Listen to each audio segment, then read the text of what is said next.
Quay, greetings. Quay, as we know, is Algonquian for hello. Um, well, we're gonna try to jump right in because it's been a while, and I I just have a number of things that I hope to um at least touch on. It's a lot, it's a lot, and you look for something, and then you come across something else, and then it's like uh how do I incorporate that? It's kind of not what I was where I was going, but if we're trying to be led by the ancestors, speaking of the ancestors, um I ask that as I should in every video, ask their guidance, because again, it's a lot, and they're making shall we say, making stuff known to us in one way or another. Like, say, you might not find something you're looking for, but you find something that sort of gives you the answer anyway. You know what I'm saying?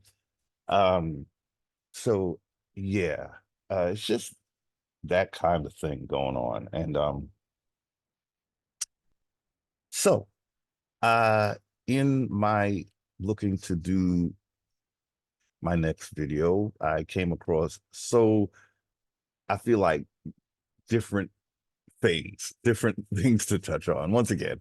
So why don't we start with a screenshot that I just came across and see if we can just start from there. Okay. Okay. So I want to share my screen. Once again, ancestors, we ask you to be here. I ask personally that you uh guide us through what we're going to look at, make it make sense for us in a way that brings us closer to our sovereignty and feeling secure in our sovereignty. So, ancestors, we thank you already. We thank you in advance for our awakening. Thank you for having the love for us and having mercy upon us. No, we're not perfect. Uh, some would say that, we haven't been all righteous, but you still find it worthy. You still find us worthy to uh, to know the truth. Everybody deserves the truth. Even the worst human being deserves to know the truth. Lies will only lead to shall we say, theft, uh, birthright stealing, identity theft, genocide.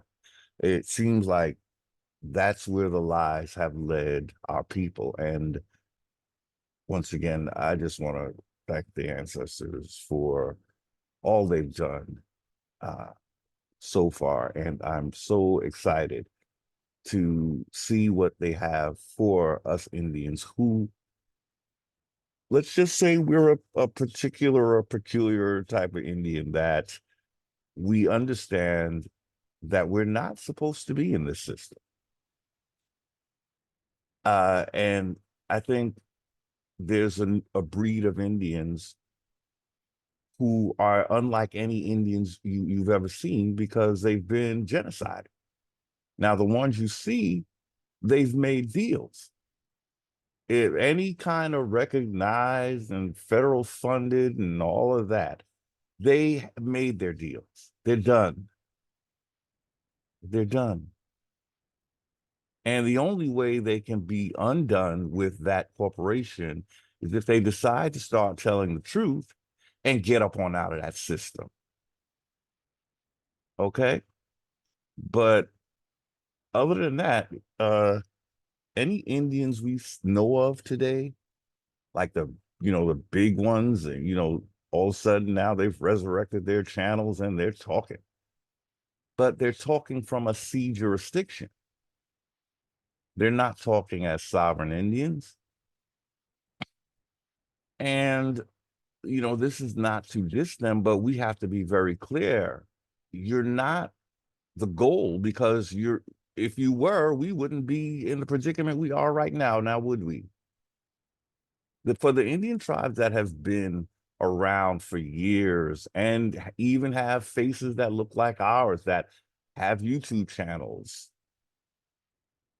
uh if we're still in bondage, by and large, that means the message is not getting out.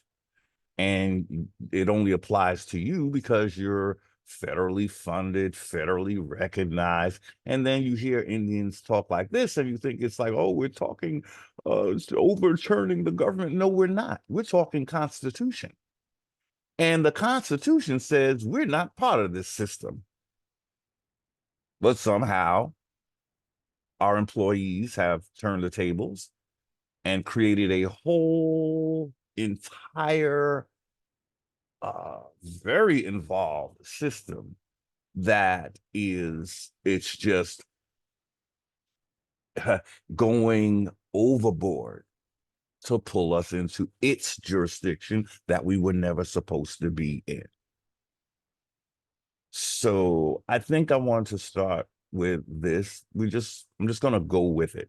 Okay, I'm asking the answers to help me go with this flow here, because it's just, again, it's different things we're going to look at, and at the same time, we don't want like hours of video. So let's start with something I talk about often, but I don't know that I find uh enough validation for what I'm talking about.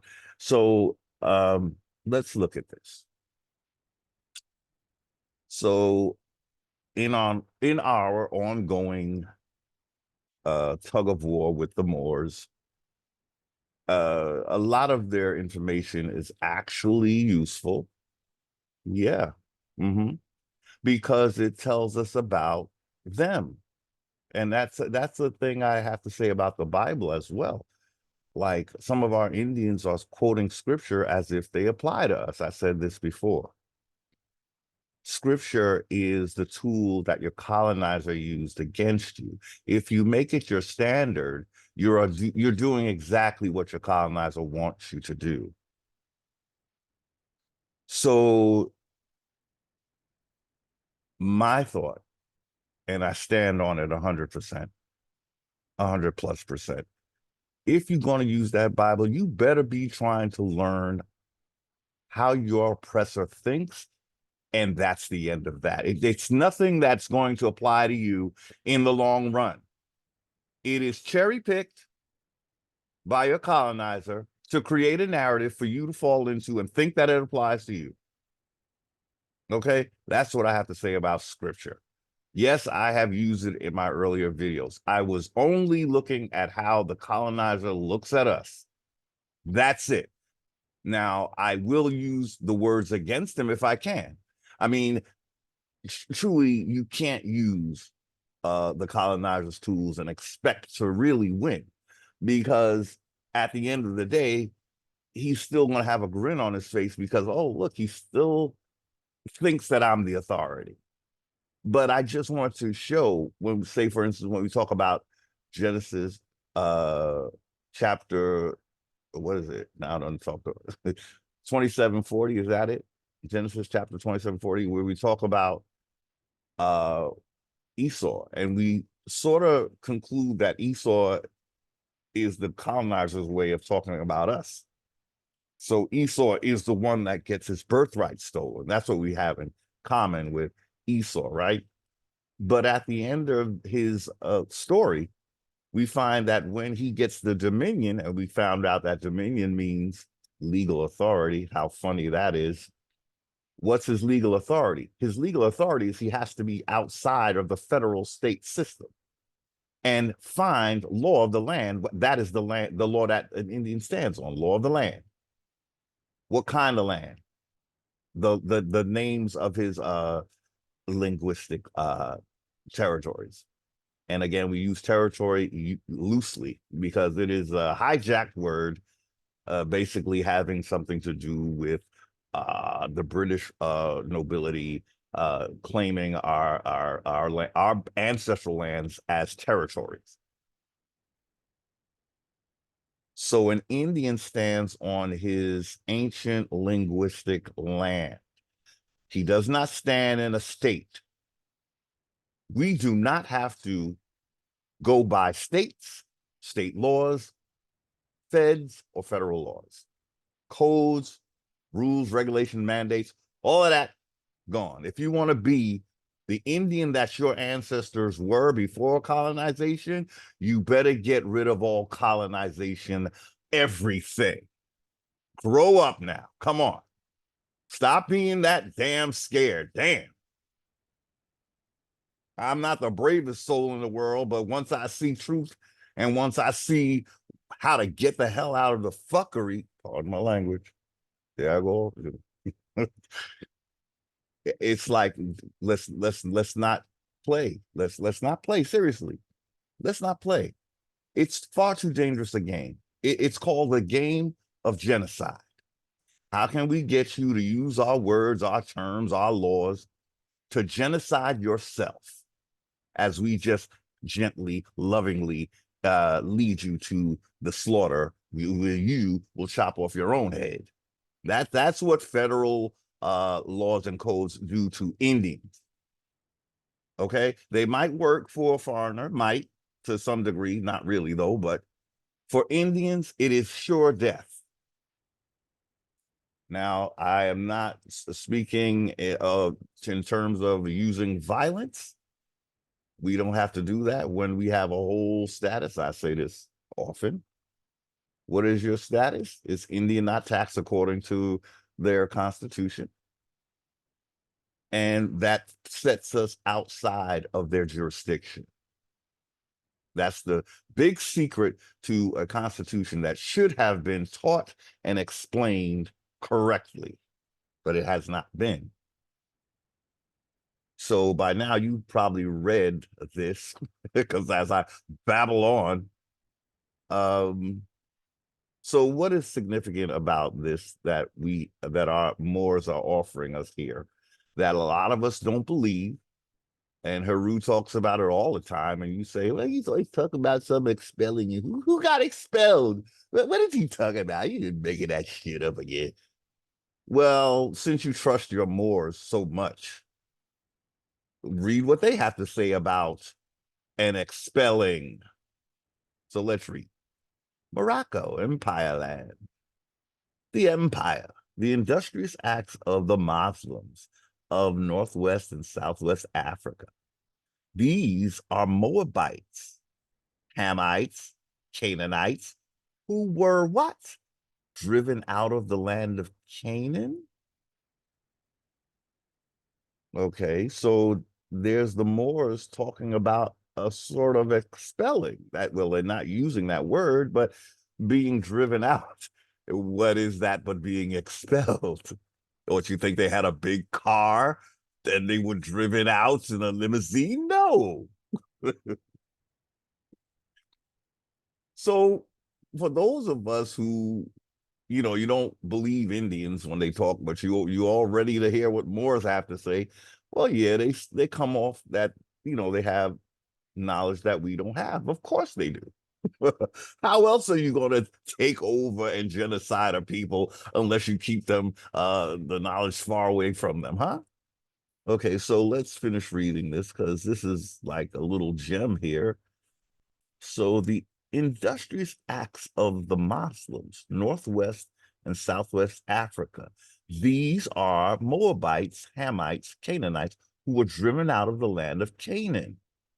Now, we've heard Moors refer to America as Canaan or Canada as Canaan and all of that, but we've definitely heard them refer to us as Moabites, right?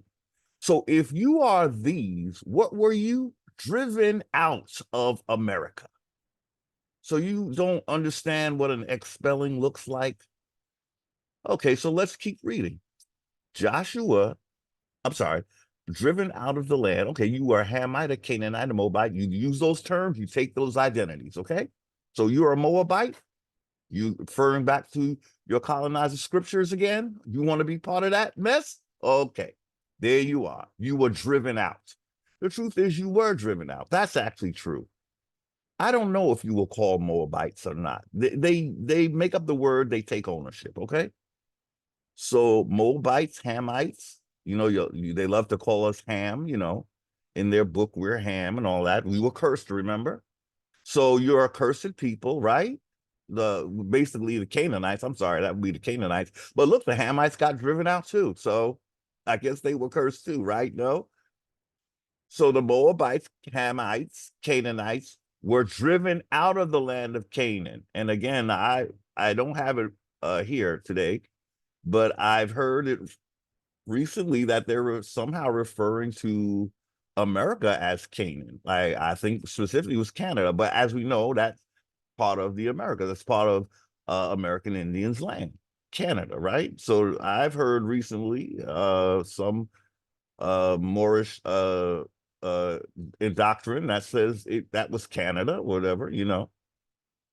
And as you know, the Algonquins, we were driven to Canada. Remember? So they trying to call our ass cursed. And who lost their land? And let's go with this for a little bit. Who did lose their land in the northeast woodland area? That was the Algonquins, right? You're not even known to be part of that anymore because you've been driven out to Canada. And look, they have a story for you. You are cursed because you was put in the cursed land. Now that wasn't your land, but once the Iroquois get jiggy and friendly with the colonizer, you are putting the cursed Canaan, and your story is basically you were driven out to Africa. That's what they're saying here. Okay, you was the Muslims of North. It's so funny because I mean that word. I guess we have to figure out where that word came from because I know it's not mentioned anywhere as far as I know in Tamari, and that is that is old. The first Egypt is of America is called Tamari. We learned that from Horace Butler. I'm not just saying shit to be saying it, but I'm making sense of what I read from Horace Butler. Um, he talks about the Walsey-Muller map that was changed. And what was changed was Tamari was turned to Amerita or America. Well, it was first Tamari. Okay. So let's continue. So those are the three who became African, the Moabites, the Hamites. See, they have a whole story about us. That's why they call us African, because in their Bible, we were driven to Africa, but they're going to finesse that even more and say that we originated in Africa. But in their storybook, if they want to be accurate, you were actually driven out of America, and then you became African, right? Um, So yeah, so that was the Moabites, the Hamites, Hamathites, and Canaanites who were driven out of the land of Canaan by Joshua and received permission from the pharaohs of Egypt to settle in that portion of Egypt. In later years, form themselves kingdoms. These kingdoms are called this day Morocco, Algiers, Tunis, Tripoli, etc. So what is that sounding like, Indians? It sounds like an element of us were expelled, like I always say, but that never gets no one. No, I don't hear anyone talking about this. You know, I think they don't think it happened. Again, this was a little nugget given to us by Horace Butler in When Rocks Cry Out. He talks about an element of America, but that were expelled. Now, I think when we get to Yakub, Father of Mankind, we're hearing that there was a 30% dissatisfied,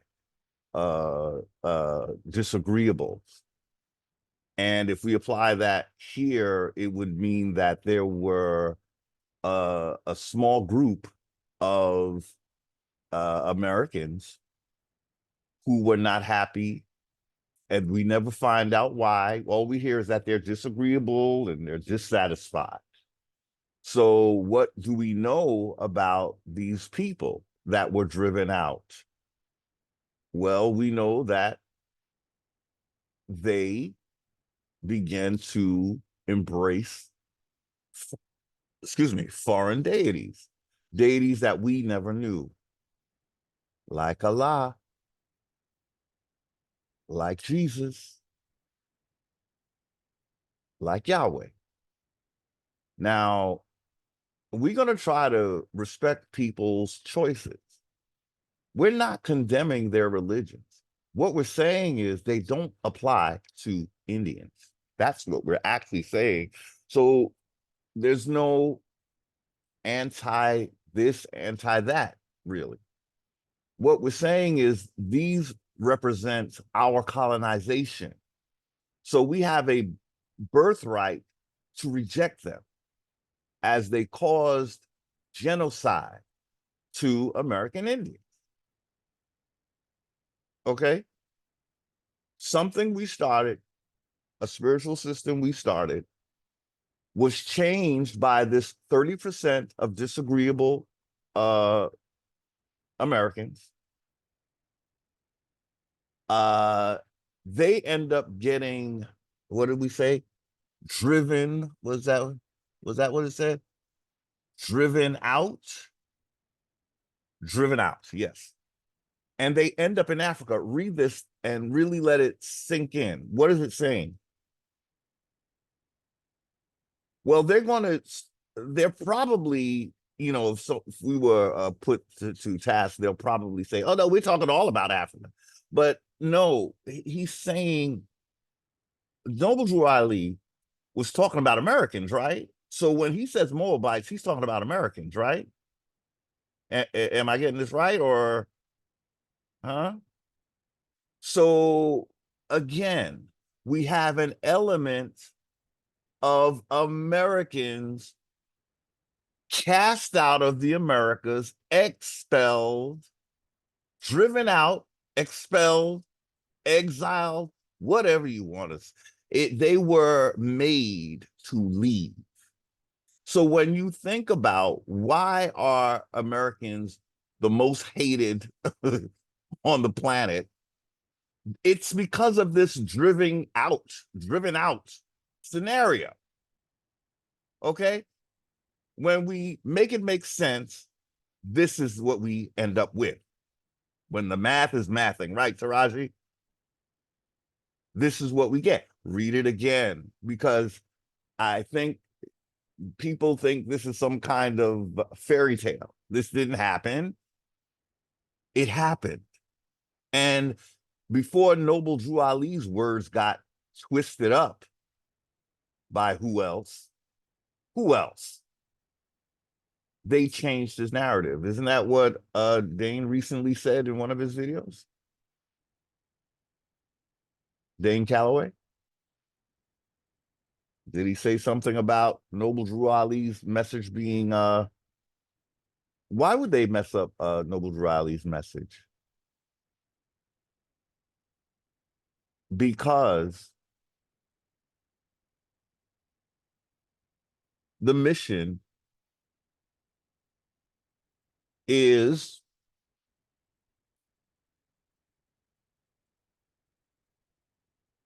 to get rid of Indians. Okay.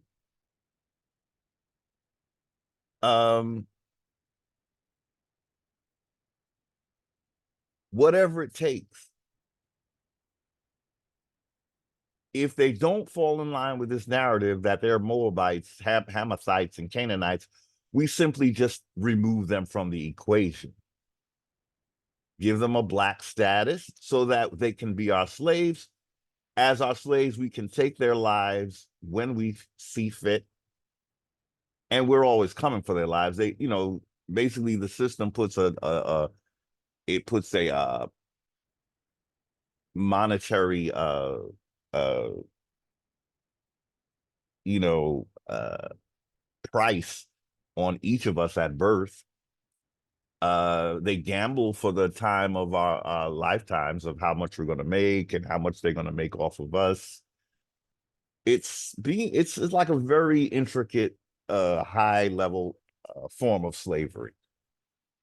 It's almost like after you're done making us money, you reach a certain age, and we come in to collect everything you have. It's coming back to us.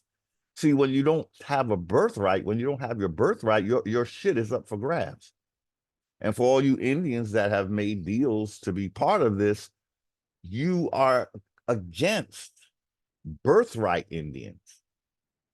You are in contracted Indians because you're in contracts with these colonizing entities against the Indians. And so what you'll do is try to convince Indians that somehow being all tied up in federal this and federal laws and federal Indian tribal laws, that's the way to go.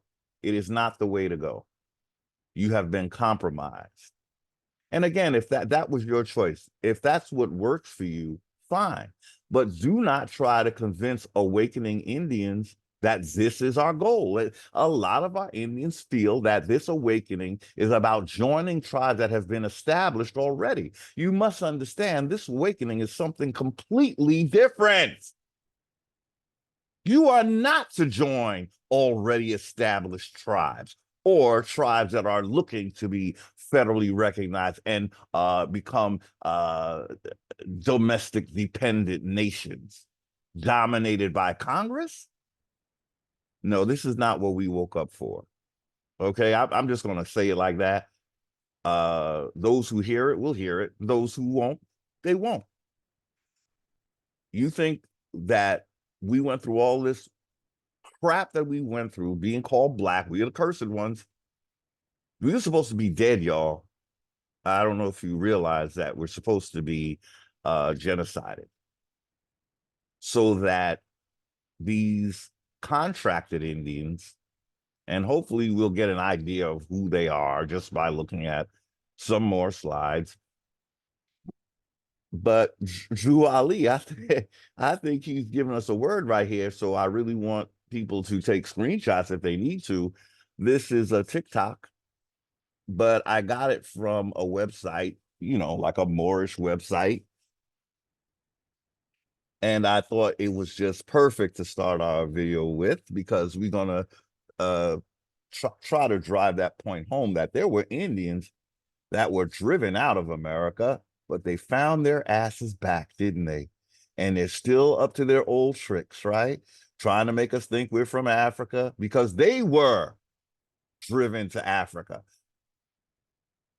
Why were they driven to Africa? Again, it has to do with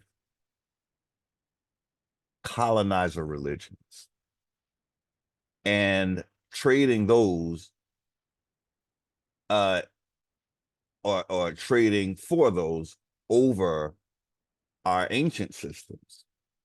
Colonizer religions basically are about slaves and slave masters, who is cursed and who gets to take over what belonged to the cursed. That's what you're getting. And then you get something about an afterlife where your whole life you've been cursed on earth because you never got your birthright back if you're one of the contracted Indians, who the already established Indians, the ones that you have to wonder, why do we wake up if these other tribes are already here, and they didn't do anything to wake us up, right? That happened.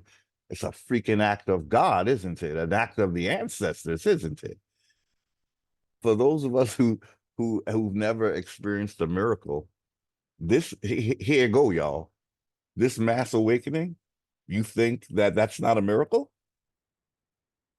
Again, the tribes that exist now weren't doing anything to wake your ass up, right? That happened supernaturally. It was so uh deep that the ancestors had to wait for a time where they could intervene. That time is now, and that is why we will not be going back into the federal system, y'all. If you think that's the way, the truth, and the light, you are so colonized that you are no good to yourself, your ancestors. Well, we got to take that back. Your ancestors might have been the ones who were driven out, right? That would make it make sense, right? So you're doing that, you're continuing their work. Read that again and understand that what Noble Drew Ali is saying, as far as I'm reading, Indians known as Moabites, when you hear the Moors saying that we're Moabites, you were driven out, okay? If you're a Hamite, you were driven out. If you're a Canaanite, you were driven out of America, and you were not to come back. I guess the only way you're allowed to come back with your contracts and your oaths and your new allegiances and your name changes. So now you're a Bay and a Day and all of that. The only way you can come back is if you come back as not how you left. You that would be the right way to come back as you left. But since you've basically given your soul to colonize the forces, and other than what the ancestors knew as spiritual stories, their religions, or what have you.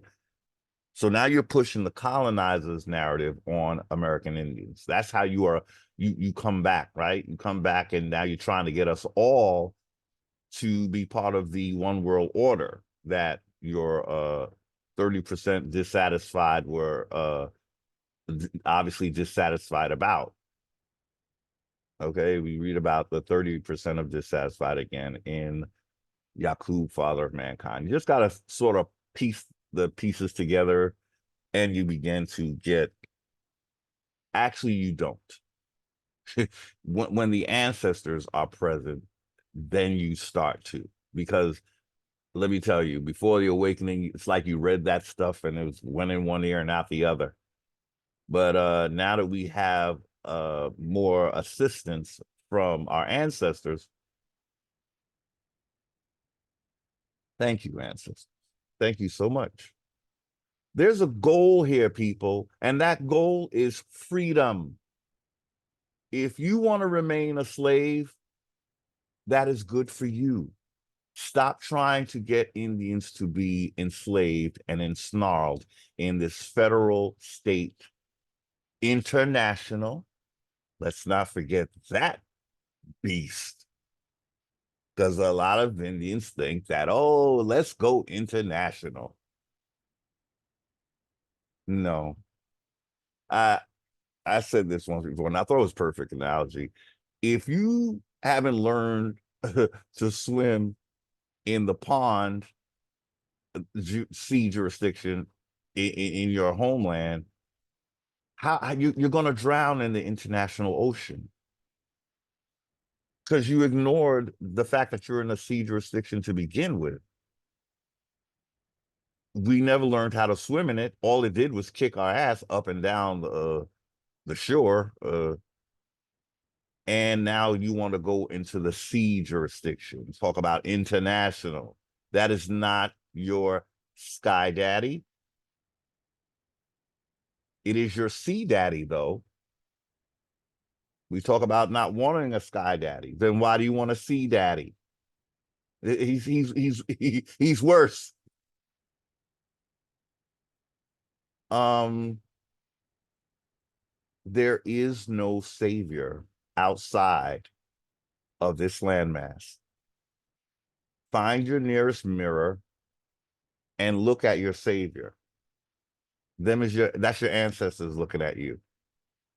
It's not somebody from across the sea in an international jurisdiction. They left you out this long. You think they want you part of that? The only way they want you part of it is if you're compromised, and you will be compromised. Why? Because you won't be in a land soil jurisdiction. You'll be in the sea jurisdiction. So they'll take you now that you're awoke. They'll grab you up real quick because they got to stop the awakening. We talk about having a seat at the table. You don't want a seat at the enemy's table. You want to prepare your own table. Truly, you don't want a seat at your enemy's table. If he didn't have you there from the get-go, he never wanted you there. The only reason why he'll take you now is to corrupt the awakening. Have you thinking that he's always been here waiting for you to wake up? No, you haven't. You didn't even tell me I was asleep. Who did that? That was the ancestors. So, no, you don't have an international savior. Snap out of it. Grow up. Grow all the way up. There is nothing outside of this continent looking to save your Indian ass. Trust. I hope you're soaking this visual in so that you'll know what went on here.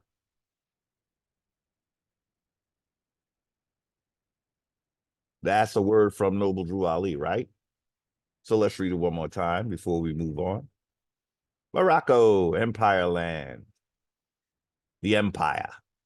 All empires and emperors and all of that, that belongs to the Moors.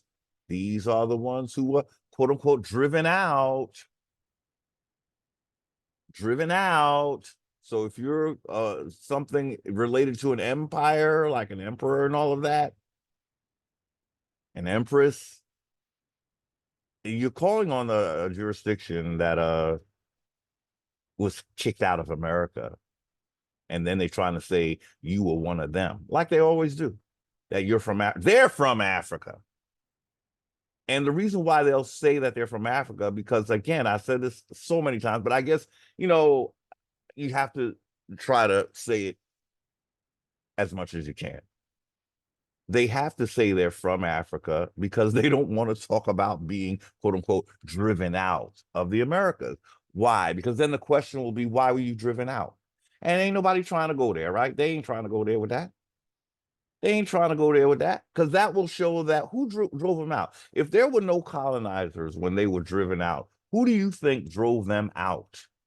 Let's see if we have any rocket scientists in house. Who do you think drove them out? That would have been your ancestors, Indians.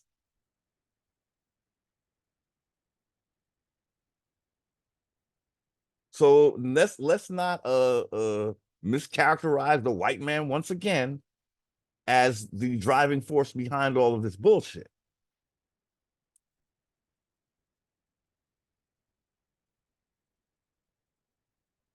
Driven out of the land of Canaan. And again, I find it so interesting that that's where the Algonquins were driven to. Canada, if we're going with Canaan being Canada. Again, I don't have the video on hand, but I definitely heard that one. So that's a part of America, right?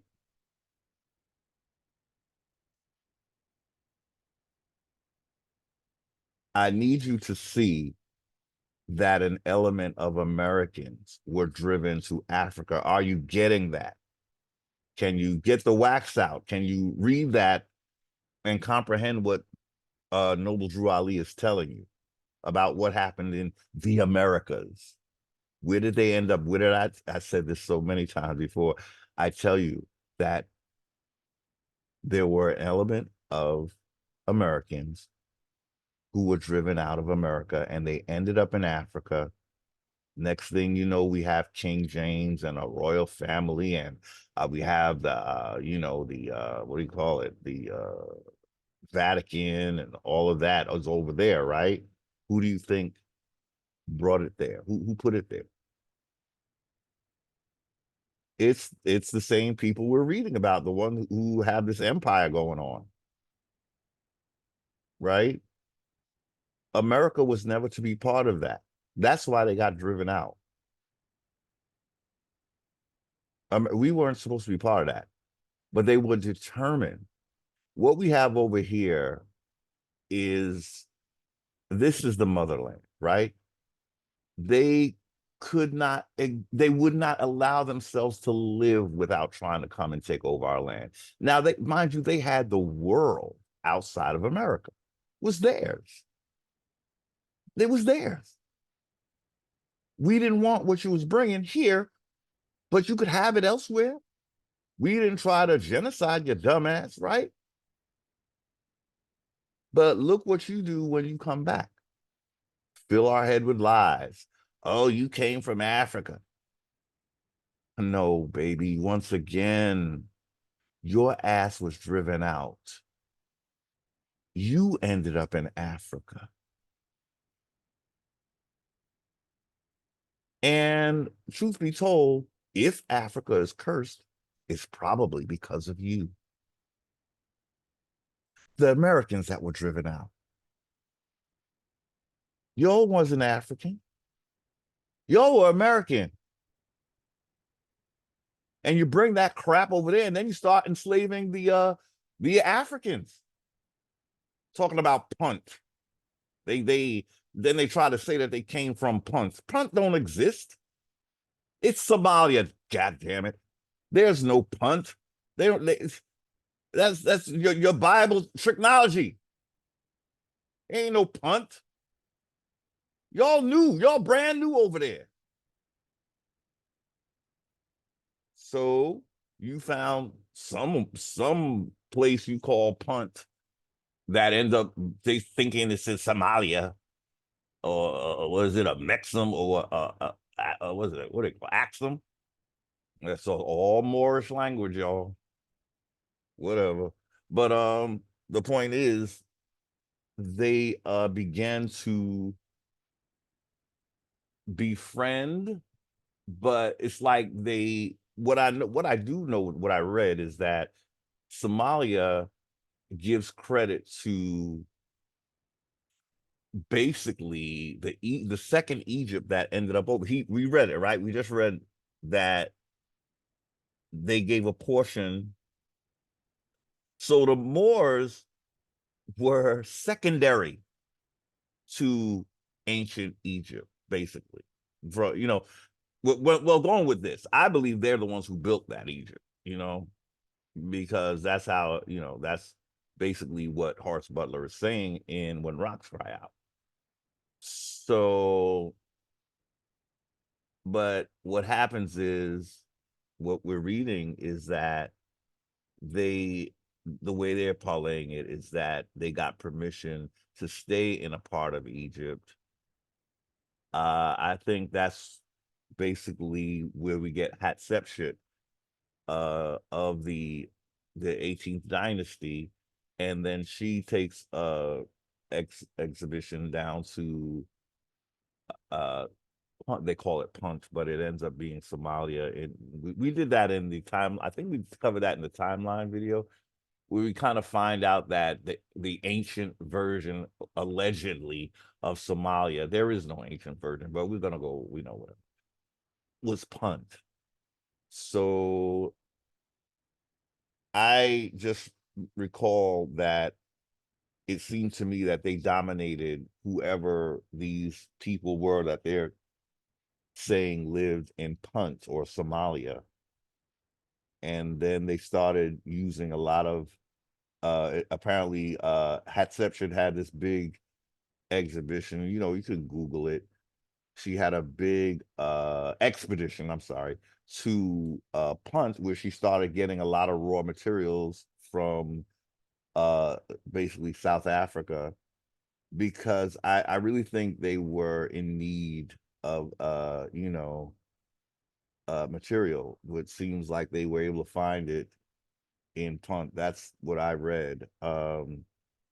So anyway, what Noble Drew Ali seems to be saying here is that um it could be that Africa was just the place where Indians who broke protocol, just, and that was like, might have been like a dumping ground, because reading this, it sounds like they're trying to say Egypt was there already, so, but Horace Butler says that the expelled people built the second Egypt in Africa, when the first one was in South America. Okay, so uh, it's a little bit of a going to take a little more looking into, but so what I want to be understood loud and clear is that an element of Americans were expelled. It seems like it might have been a few times to Africa. And then we get, according to Noble Drew Ali here, we get in later years, these expelled Americans form kingdoms called Morocco, Algiers, Tunis, Tripoli, etc. Now, there is the no the fact that Morocco is in America, but that could have been what they were, and then when they got expelled, they made another Morocco. But you see, the bottom line is this: we have to include the expelling to see where we are not one people. Okay. um when you get kicked out of your homeland, uh it's a serious thing. Apparently you're no longer considered one and the same. But what we do need to keep in mind is that this was an elective. No one put a gun to these Indians' heads and said, you gotta become a Christian or Muslim. They chose this. They got deluded. They got tricked, whatever. So it's not like we are in the business of kicking out bad Indians. If you if you've been tricked or seduced by some kind of system that basically, okay, I think we can safely say, we're going to go out on a limb. Colonizers, I said this before, but colonizers cannot go by law of the land. I hope people understand why. Law of the land has birthright involved, right? A colonizer, the last thing he wants to deal with is your birthright. So they will not be using law of the land. So what I'm thinking is, what happened with these Indians? They no longer were of the land. You going into a system of deities with a whole colonizer element. It's about slavery. It's about the deity punishing you and making you slaves. And then when you're slaves, you lose your property. And then a system is created where you never get your property back. I think we need to look at it that way. Like, maybe these Indians didn't see what was up the pipeline, but the ones who drove them out had a clue. Okay. And they knew why they got rid of them. You know, I want to say as well, they were starting to Okay, when we go with Tameri, they took beloved deity known as Osar, and they basically made him over into what would become Jesus, because they made Serapis. Serapis was Osar and the Apis bull. And so this is the kind of thing that the disagreeable Indians were doing, or the disagreeable Tamarans, same thing. They started, I say, defacing the well-beloved deities, because when they redid Ra and turned him into Amen, that they added him to another deity, and they put that deity before him. So it'd be different if they used his name first. He would be Ra Amen, but he was made Amen Ra. So you're taking major deities and you're secondarying them. You're making them secondary. So you are belittling your ancestors. You are diminishing your ancestors. So you have to go. And then you're talking about brandy new deities. We didn't do no Allahs. So these are the things that would cause an expelling, because you're starting to, you're talking,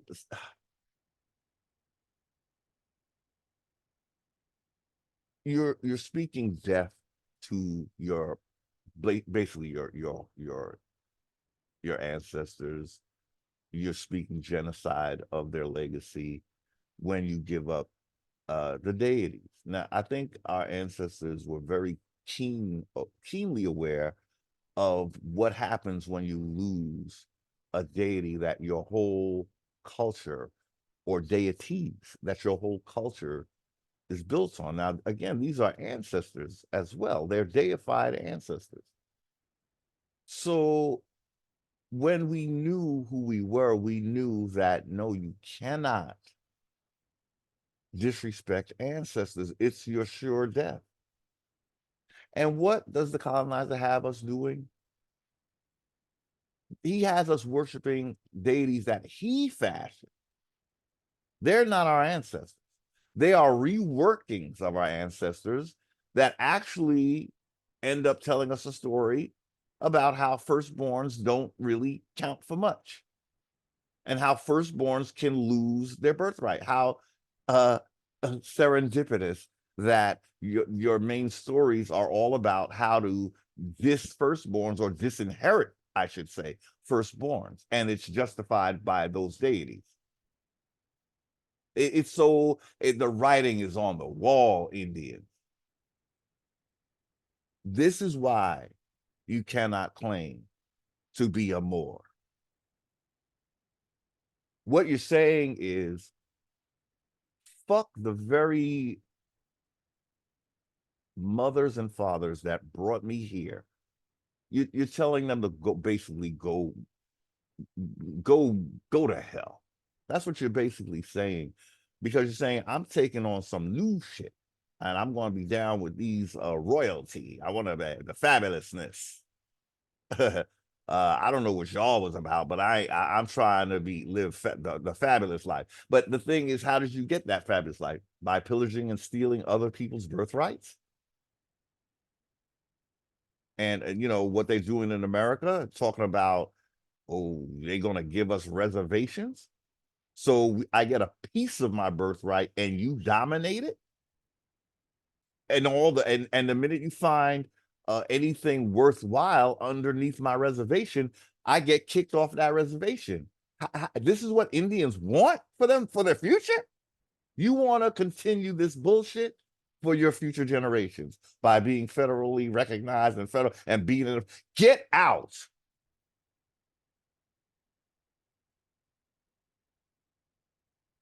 Talk about being creative and how big and bad we are. But when it comes to getting out of a system that has done nothing but oppress us, oh no, I can't do that. You talk about how great we were, but you're too scared and punk to start your own government. And you want to be dominated by the federal? Are you kidding me? Talking about we going by the laws. Them ain't your laws though. You're going by colonizer laws. You're not supposed to. What is the law that Indians go by? What is it called? We say this all the time. Law of the land. Law of the land, I would say that even the colonizer scripture tells you how simple it is, while he's trying to convince you that you shouldn't really be living by the law of the land. Law of the land is do unto others like you'd like them to do unto you. That's basic law of the land. That's the basic. That precedes Bible. How does it precede Bible? Well, before any other lands or civilizations existed, which ones existed? It was America's, right? So we would do law of the land first before anybody else, right? But then we have the babies come along and they want to rename shit so that they can say that they created it. So they call it common law. But you better believe they done added something to that where I'm starting to become convinced that even I thought common law and law of the land is basically the same thing, but I can't promise you that that's the case because colonizer will always add something that's going to go against law of the land somehow, some way. But roughly, they call it common law because they have to rename everything we have established to bring it under their ownership. And then when we use their words and their language and their laws, they own us. This is why we don't want to be in a federal system. I know some Indians, they saying like, but I gotta have my check and I gotta get my this and my social security and all of that. You're getting much more with your birthright. I trust. You just got to understand that their money is not real.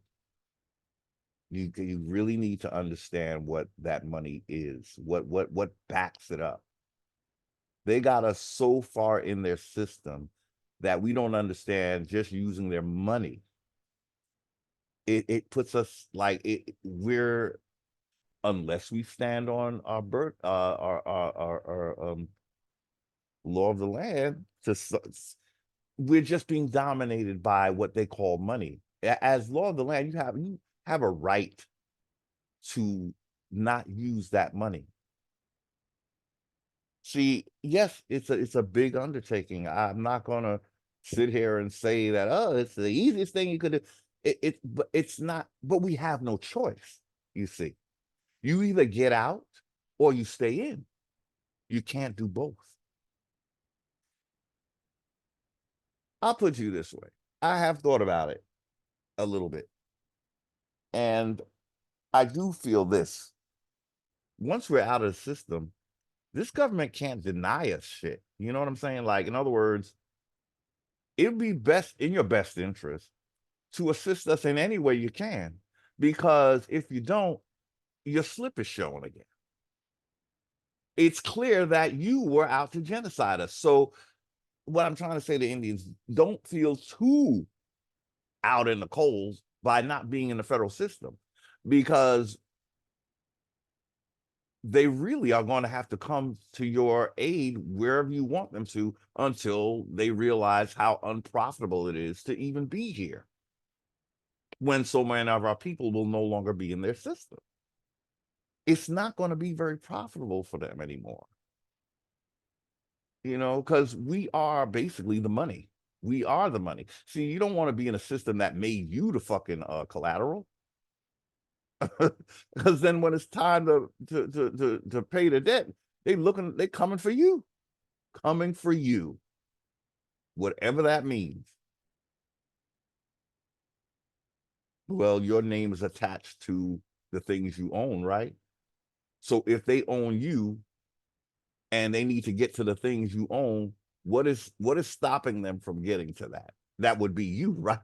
So if there's a monetary value on your head that you ain't paid yet and can't ever pay, then you might be worth more 6 feet under than 6 feet above, right? I mean, I'm just trying to do the math. Because we have been made collateral in this system. Y'all know that, right?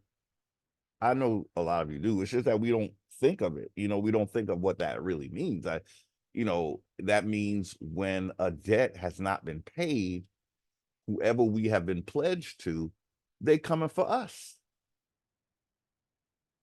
This is why Indians don't need to be in this system.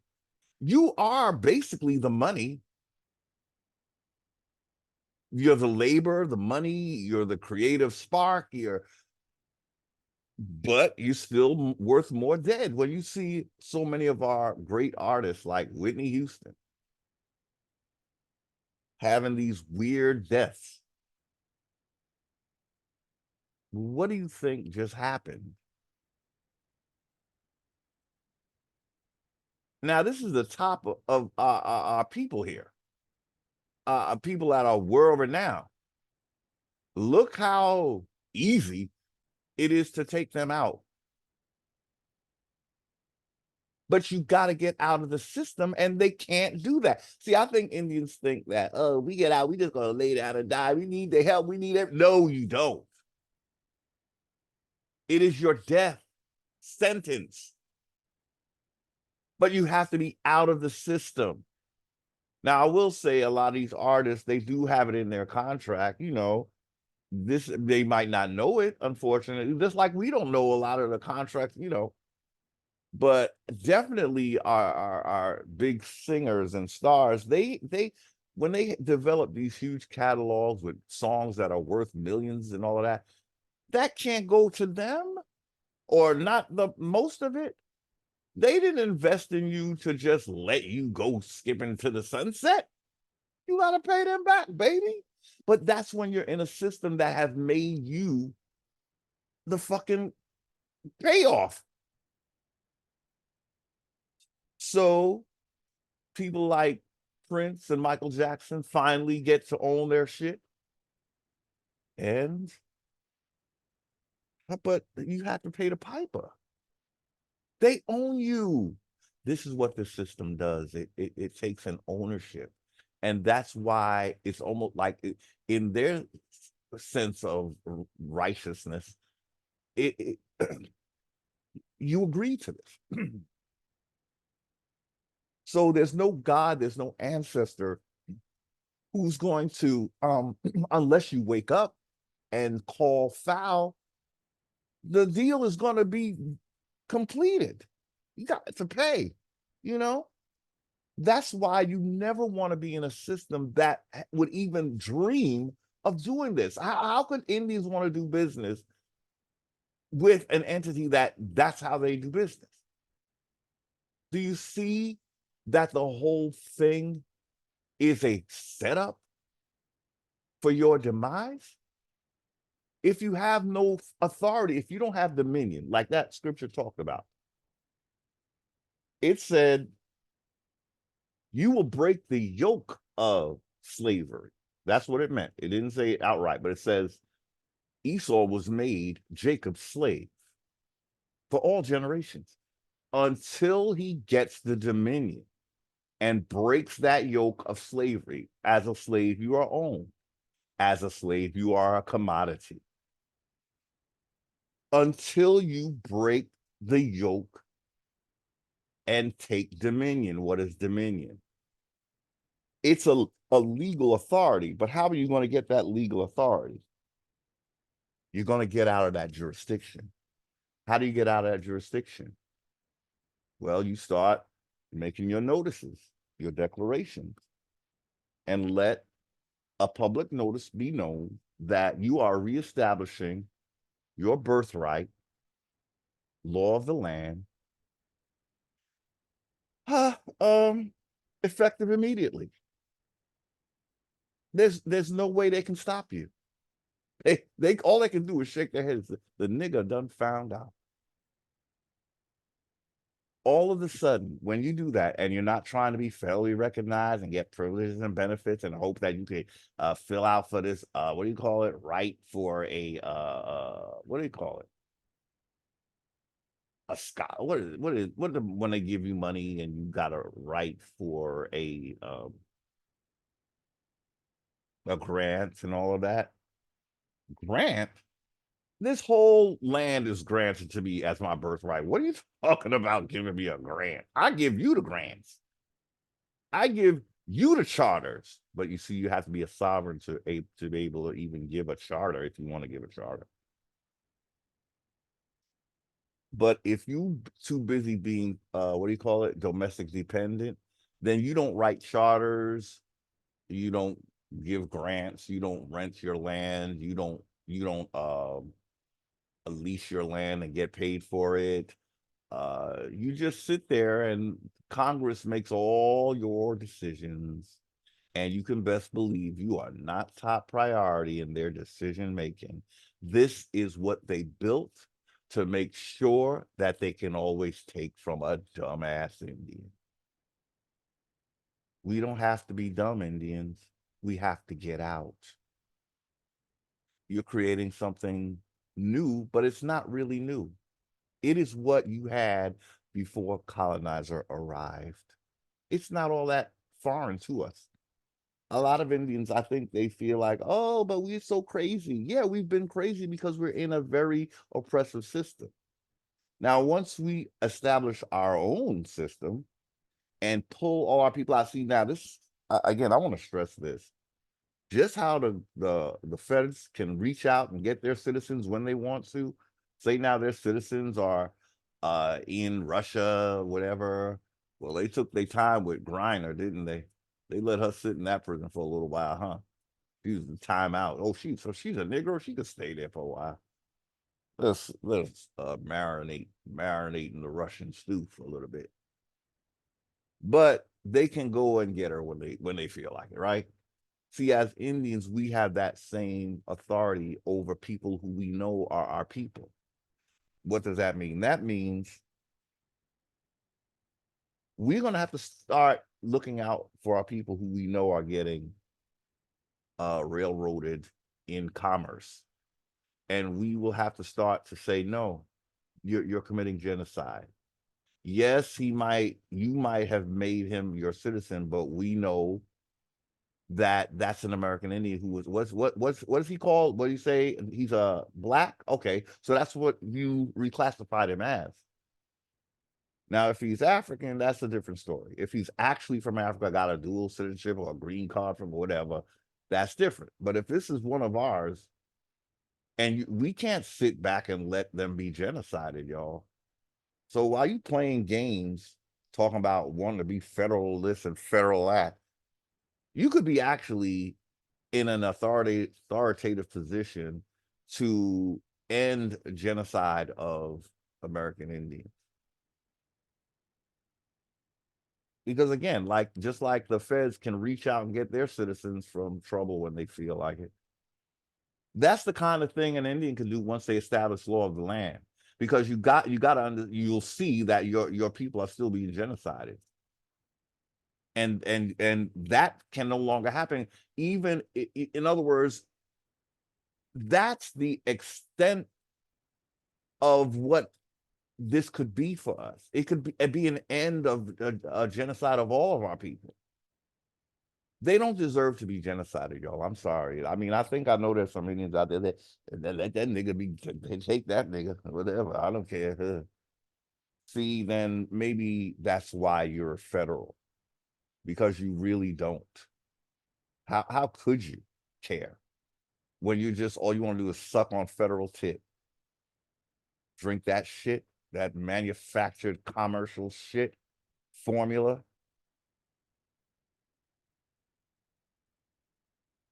So ultimately, no, I'm not saying I can do it as one person. No, I'm not. But I will speak on what I know to be the way out. Yes, I will. Yes, I will. And that's all I'm going to speak. Um, we got to think that way. That once we out of the system, now we can help get others out.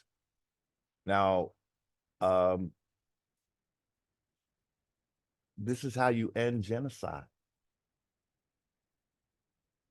they will no longer be justified in just killing a black, because once we're established, we're going to question, is that person actually black that you're doing this to?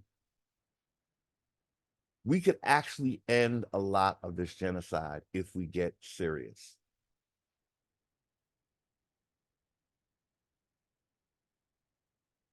Okay.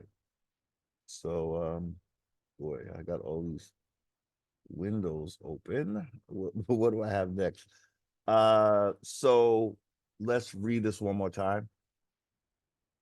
This is Morocco, Empire Land. Okay. And Noble Drew Ali, he is not saying that it's in America. He's talking about the Morocco in Africa, because he's understanding that uh, some of us were driven out, and those of us that are driven out start creating, uh, basically recreating places that were in America, because you have now, well, they do a renaming though. They do the, see, it is kind of important to do the renaming, because then you can challenge and say, well, ours was first. No, mine was first. No, ours was first. No, it gets all that confusion when they erase the real word, which was Tameri. Okay.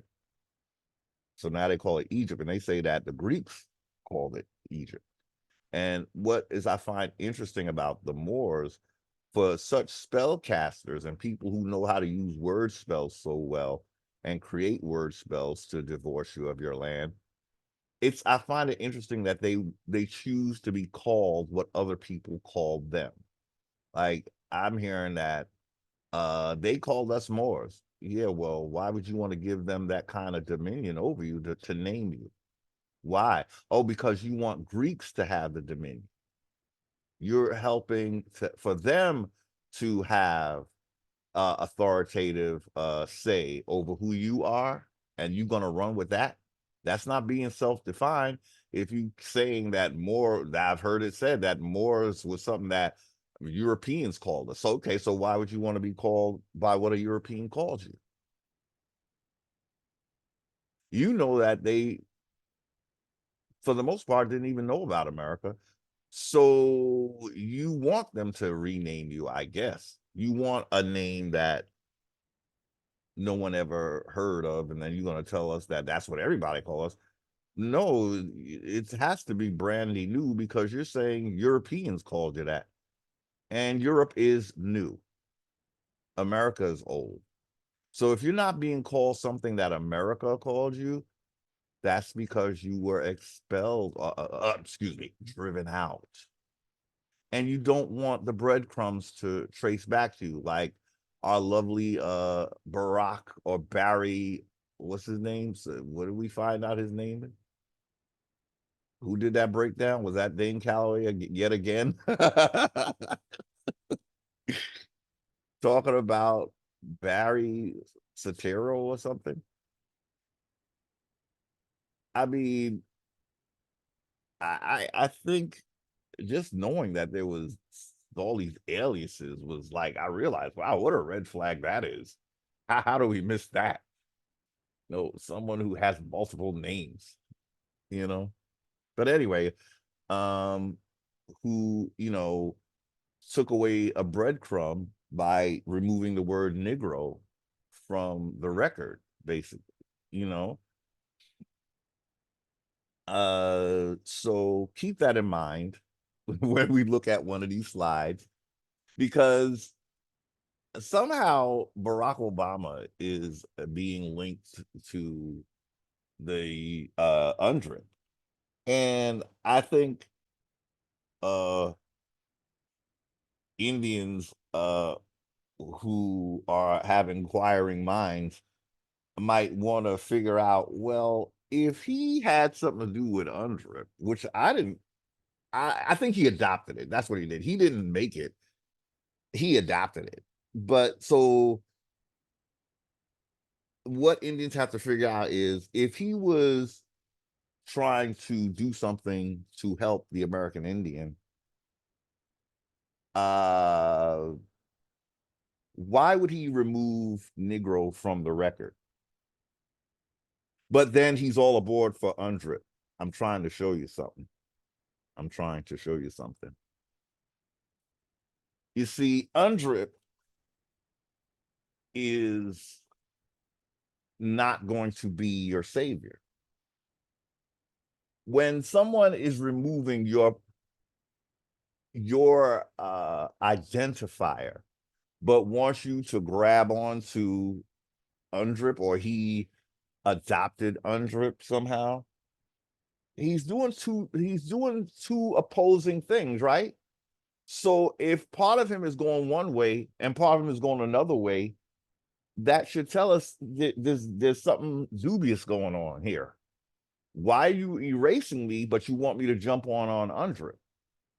I'm telling you, it's because UNDRIP is not your savior. Now that Negro being removed, that leads to something. That leads to your getting your birthright back. But this UNDRIP, that does not lead you to your birthright. Why? Because you didn't create it. But Negro shows the theft. UNDRIP is just talking about anybody, really. It's not you exclusively. And Indians better start getting exclusive. If you're talking about a specific landmass, you better start getting exclusive, real exclusive. You can't get your land from an international sea daddy. He's not looking to give you your land back. He's looking to be like a third party with an interest in your land. Figure it out, Indians. Come on now. Come on now. We got to get rid of the third parties because they're always going to have a stake. UNDRIP is bringing an international sea daddy to your land. He's going to look for his cut. I saved you. You know it's true. Or you think I saved you. Where's my cut? That's what that's going to amount to. You're giving an international something. You're giving him the dominion that you're supposed to have. You're giving some international sea daddy a dominion that was supposed to be exclusively yours, but now you have him involved. And he is going to get his cut. We want to get rid of all middlemen. Maybe that's a way of helping people see that you have to establish yourself, not let somebody establish you. That somebody that establishes you, he's going to look for his cut. His cut is going to be a share in your birthright. Give them an inch and they're going to take a mile. You have no international allies. The United States allies are not your allies. Point blank, period. That is your colonizer's allies. And those too dumb to know what the fuck they just got into. See, Indian, this is not a time for you to be fooled. You've been fooled already. You can't walk back into the foolery again. Not this time. Okay, so the empire. The industrious acts of the Muslims of Northwest and Southwest Africa. These are the Moabites. So who's the Moabites? The Muslims of Northwest and Southwest Africa. These are the Moabites, the Hamathites, the Canaanites, who were what? Driven out of the land of Canaan. by Joshua and received permission from the pharaohs of Egypt. He's talking about the Egypt in Africa, not the one here, to settle in that portion of Egypt. In later years, they formed themselves kingdoms. These kingdoms are called this day Morocco, Algiers, Tunis, Tripoli, etc.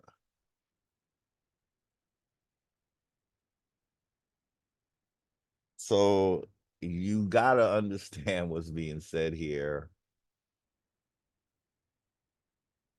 Again, Noble Drew Ali was talking about Americans who were driven out, right? That's what I'm making of this, unless someone is reading something different. Um, okay.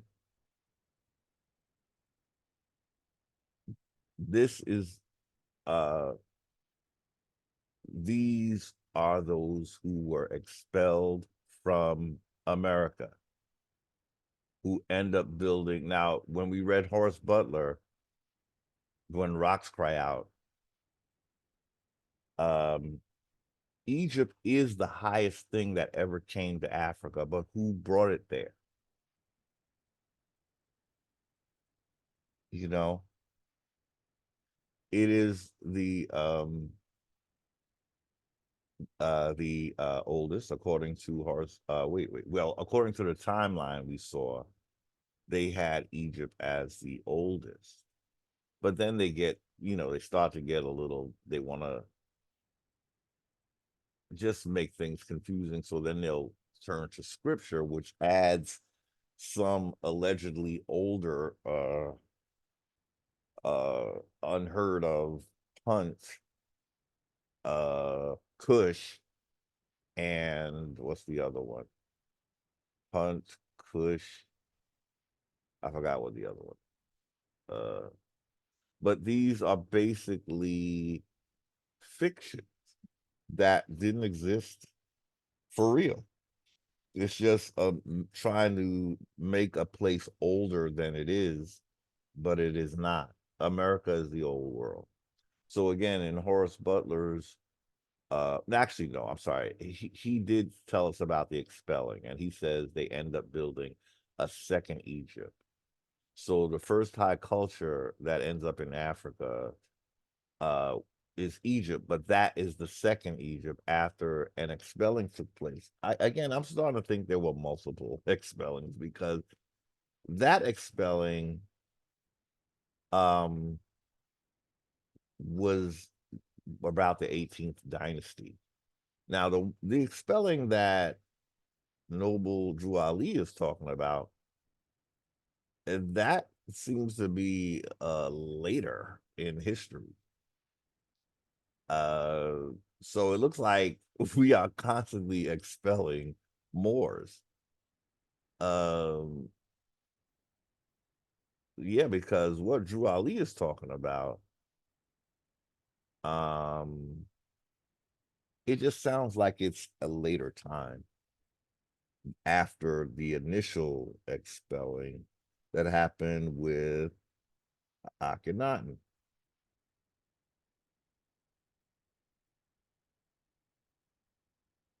Um, I see if off the top, it looks like from time to time we will have visitors from Africa come and lie to our people and compromise them and have them thinking that they are the ones who were driven out when they never left. But they're going to come looking like you, probably learn how to talk like you, and claim that, oh, yeah, your people was us and we came from Africa. No. So that's what it looks like, y'all. It's like uh, this is an ongoing sort of narrative coming to America that keeps telling us that we were the expelled ones. Meanwhile, we're being taken off of our land, because when they come and tell us that we're from Africa, it has the effect of now we don't have any land rights in America, but their overseers, the royals and the Vatican, then take over our land, and I guess they get a cut or something because they are hell bent on this narrative that we are all from Africa, when it was only like only some of us got driven out of America and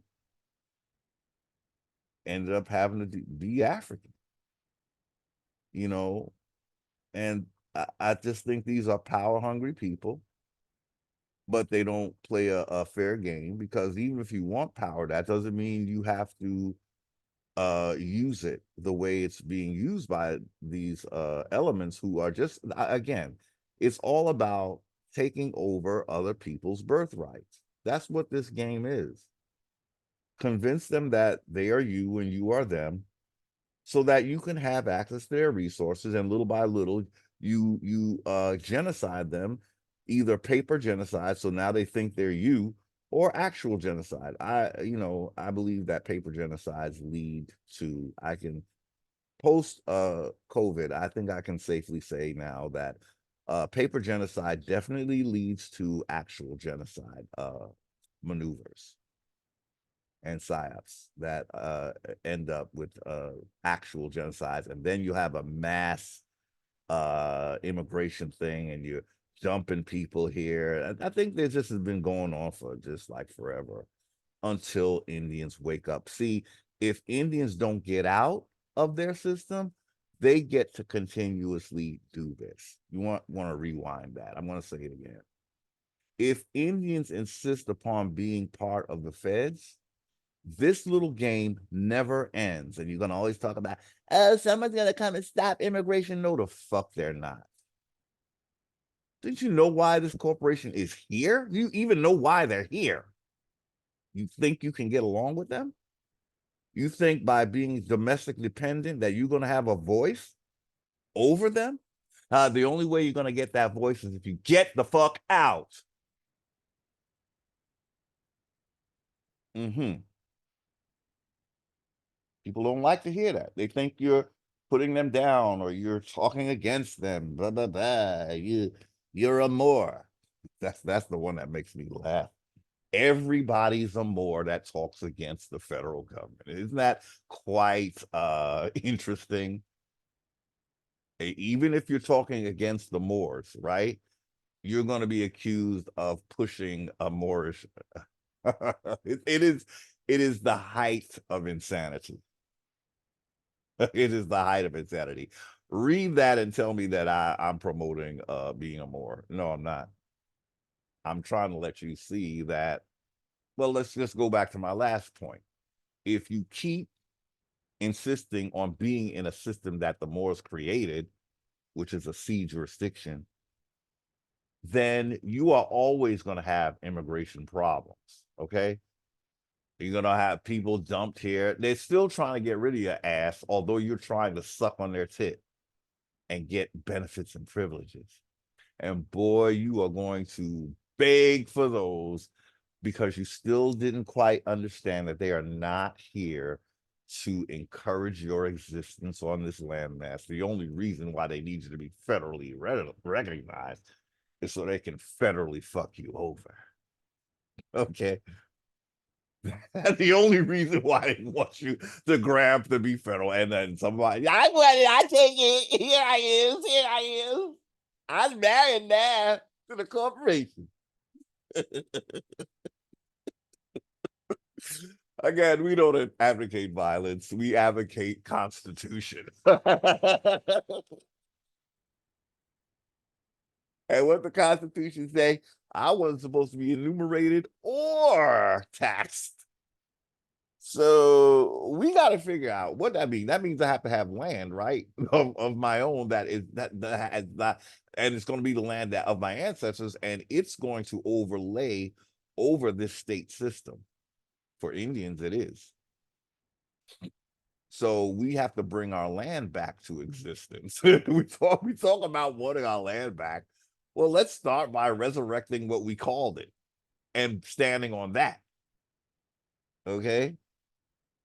But a lot of Indians still don't get it. But what about my federal benefits and privileges?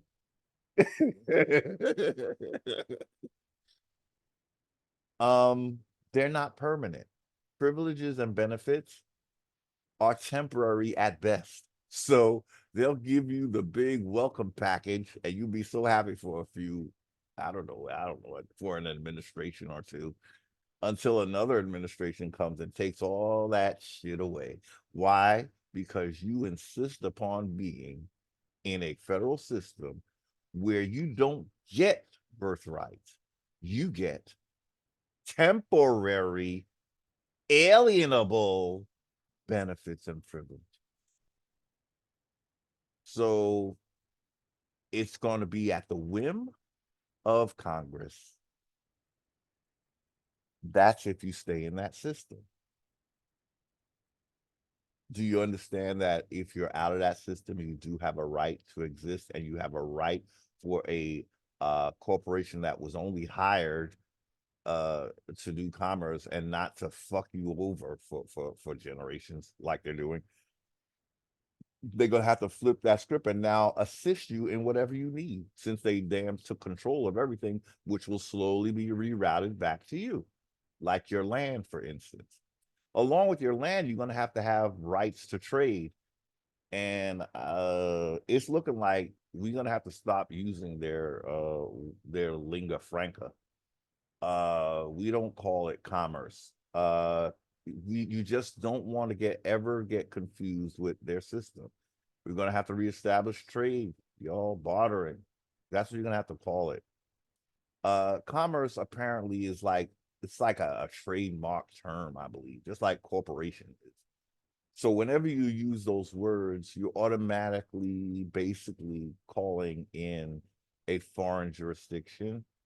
So that's what, if we never knew it before, let's all agree that that is what word spells do. They take you, they either make you the authority or they make you follow the wording of the person who's taking authority over you. So all the words in the Black's Law Dictionary or something of that nature, forget them. Forget them. That's all. That's part of the lingua franca, obviously. So what do Indians have to do? Indians, that law is made, was at best it was made for only commerce. Do I have to remind us that everything we do does not revolve around commerce unless you're in a system that's turning you into a little corporation or a franchise that you're not supposed to be? Everything we do is not commerce, but it could be that trade is what we do. Now, here's the thing that I recently discovered about trade and commerce. Trade is very active, meaning you have to have something to trade, you have to cultivate it. That's why we're going to need our land back, and we're going to need anything and everything we can get for free to cultivate our crops. We're going to need you to stop fucking with the seeds. No Monsanto seeds, thank you. We want natural seeds that we can use over and over and over again, and we're gonna need you to stop doing all that what that stuff you spring, whatever is coming down on the land, whatever, messing up you're gonna stop doing that, because this is ancient ancestral land that you, and it belongs to us, and we're not in your system anymore. So we're gonna need our land back, because the what you're claiming is a state. Yeah, well, I'm claiming the whole Indian territory. So that supersedes your state. I'm not bound to your state. I walk freely, and every state will understand that. Every state, as long as they're here, they're going to know when an Indian comes through, if this is an ancient territory, this is his land, whether it be Virginia, North Carolina, what else? New Jersey. It's all, in my case, all Algonquian land, right? So I don't see New Jersey and I don't have to. They're the ones that stop seeing us, right? So now we have to return the favor. I always say we don't have to recognize them. We're not in their jurisdiction, just like they stopped recognizing our land. They just overlaid their shit, right? So now we have to do the same thing. We have a birthright to do that. They were contracted and they just broke the contracts or uh yeah, they basically did. Because why would we fight to be sovereign only to have you just take everything back in a commercial jurisdiction? Why would we fight for law of the land or a republic for a form of government for the foreigners, only to have that entity not only steal the foreigners out of that jurisdiction, but also the Indians too? You're doing too much. You really are doing too much. Um, yeah, yeah, it's a lot. But we are peaceful Indians. We don't advocate violence. We advocate, once again, Constitution, and it's going to be the Continental Constitution. But after we establish ourselves as sovereign, I think Indians might want a whole different, even a new constitution, because the way I see it is that the Constitution was made by one group of Indians and it did not serve all Indians. It only serves the Iroquois Confederacy, and it doesn't even serve the federal Indians, truth be told, because apparently somebody's not reading the Constitution right. There shouldn't be federally. If you go on by the Constitution, there shouldn't be any Indians in a federal system, period. So apparently there's a huge misreading and no one is trying to clear it up. Meaning Iroquois should have been the ones to tell us what the fuck was going on, right? Since they are basically the prototype of the Constitution. Mm-hmm. But we're going to look at some interesting slides and try to understand why, why. Y'all got a screenshot of that, so you know who was expelled. Mm-hmm. Mm-hmm. That's why they think they us, right? No, no. I mean, I understand why, but they need to recognize, as Noble Drew Ali did, that they were kicked out. And then when you come back, we still don't know who we are. So what are you doing? Exactly. By saying that we are you, you're taking us off our land. That's what you're doing. You're not telling us that we're the first people. And when you do that, you're still insisting that it was you. No, you were, as Noble Drew Ali says here, driven out. Now I know the Moors will probably read this and say, that's not what it means. Blah, blah, blah, blah. And that's what they do. They have to do that. They have to, reinterpret stuff to make it look like, no, that's not we the good boys. I think the good Moors are the ones that stay in Tripoli and Tunis and Algiers and don't bother with us. I think those are the good ones. The other ones, they just got this twisted narrative because they don't understand that they are secondary to us. They keep coming at us like they're clearly, if you were driven out, that means there was something here before you that drove you out, right? And it wasn't you because you wouldn't drive yourself out, right? So that means you were not the first Moors. Big newsflash. I mean, I always knew it, but somehow when they tell it, you think that they were the first everything. It's just not true, y'all. Again, there was no colonizer when the Moors got through. There was no Spain when the Moors got driven out, right? So who drove them out? It was us. That's why we're hated, y'all. That's why we were classified as black, y'all. Who do you think did that? You think a white man did that? Think again. The white man didn't even make himself white. That's another thing that tricked Indians have done or whatever, or that's a system they created. The Moors, they created the caste system. Again, who kicked them out? Was it a white people? No. No, it wasn't. Okay, so that's what we'll leave it at that. Okay, just take a screenshot and study that. Okay, uh somebody was kicked out of America, y'all, and it wasn't American Indians. I just say it that way, okay? Uh, they were kicked out because they were transforming into something else, and that thing that they became would morph into Islam, apparently, right? And then it would create, other relative religions, so they could have like a multi tasking entity. Oh, if you don't want to be Islam, you could be Hebrew Israelite. Okay. Oh, if you don't want to be Hebrew Israelite, you could be Christian. It's all the same, y'all. It's all from Rome. When they were kicked out and ended up over there, then they started going up, and then they created all those European countries like Britain, Albion, and Scotland, and Ireland, and all of that, right?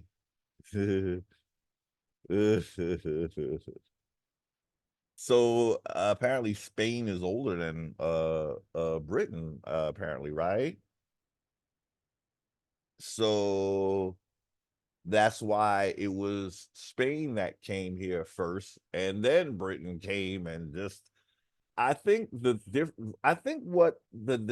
we read with Lee Cummings, that what made the Anglo-Saxons different, well, I think they were the only ones who were considered whites, like Caucasian white. You know what I mean? Like, I think all the other ones were kind of like either black or look Arabish. But I think the reason why it ended up being a whole Britain thing is because they were the ones that looked really completely different from us. So they needed that white face to be the face. So it could never trace back to the old Trader Indians, I guess we're gonna have to go. Unfortunately, but it's important for Indians to see why they got knocked out the box, because it was people that look like us who turned against us, and then they end up becoming uh the Moors. That's what we've been saying for a long time. But the Moors, what they're doing is they're telling our story because they know how far back we go back, right? But they're going to say even back then we were Moors, and that is just not the case. It's not the case.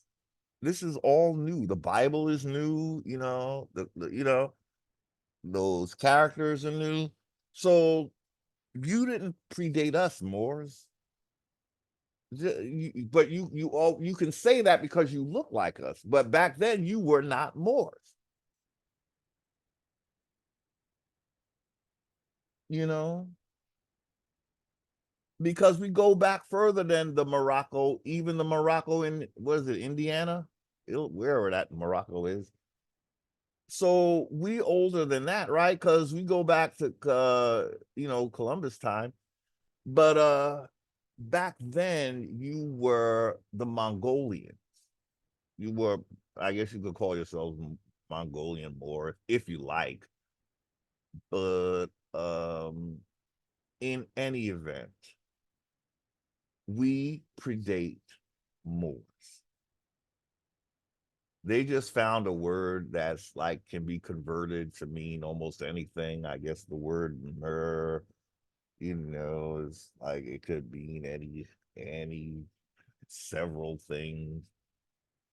It's just it's best not to use those because it just starts bringing in the spells. It's just a series of being word master spells, or working, spells.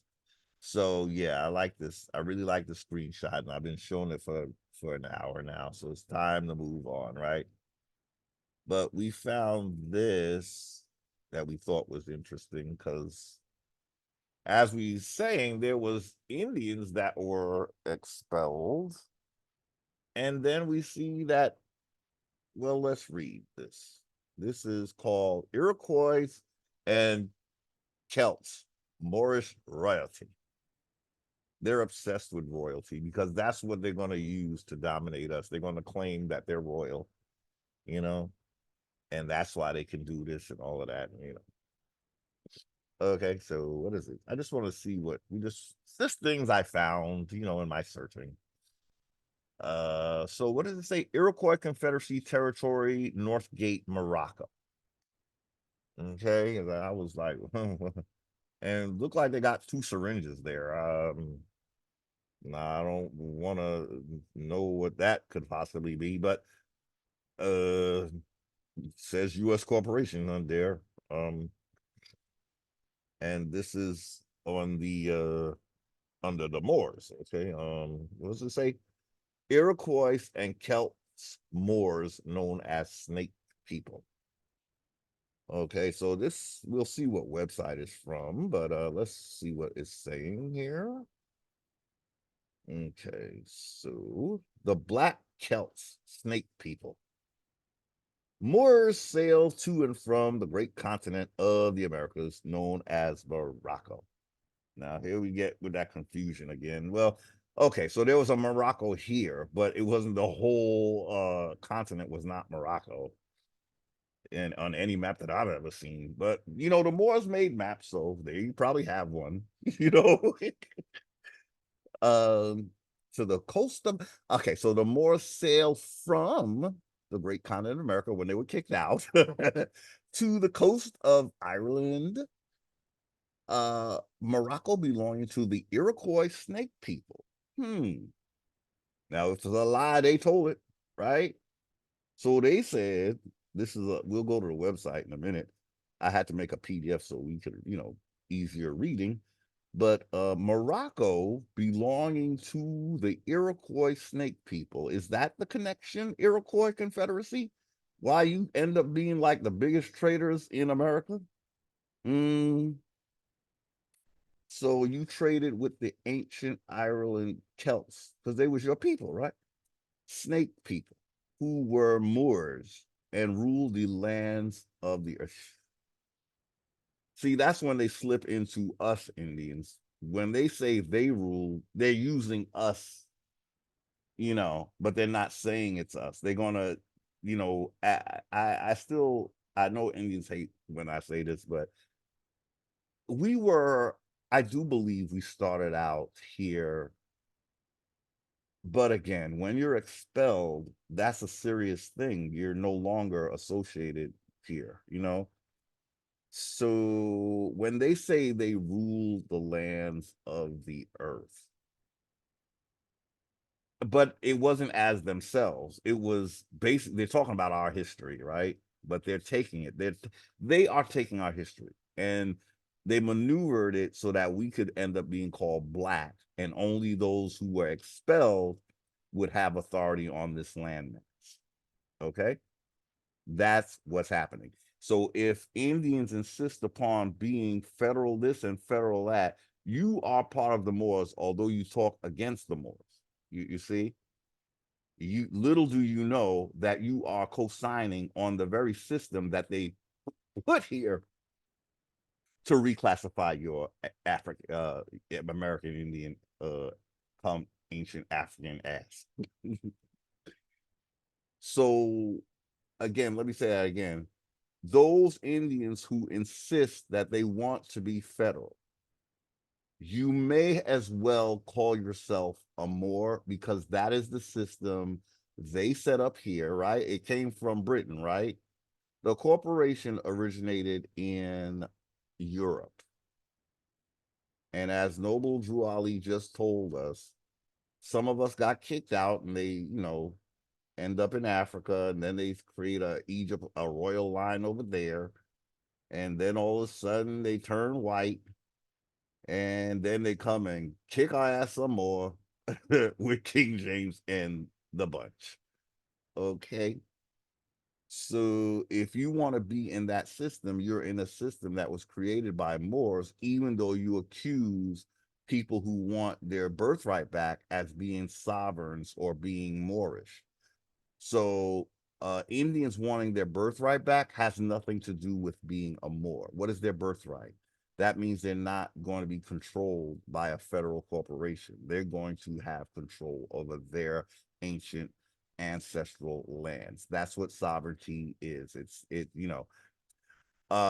So it's so ironic that so many, or shall we say few, Indians, uh they want to make every time you say sovereign, they're gonna say that you're a Moor. That's a goddamn lie. That's a goddamn lie. But if you insist upon being in a federal system that was brought here by European Moors, you're more than us that don't want to be part of that shit. Being a sovereign is not being a sovereign citizen unless you're an Indian trying to be both.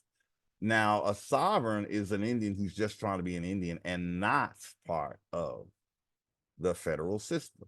But if you're trying to ride the fence, then you're the one that's trying to be a federal, a sovereign citizen. You see, you're the more, or acting more like one than someone who's just claiming birthright sovereignty.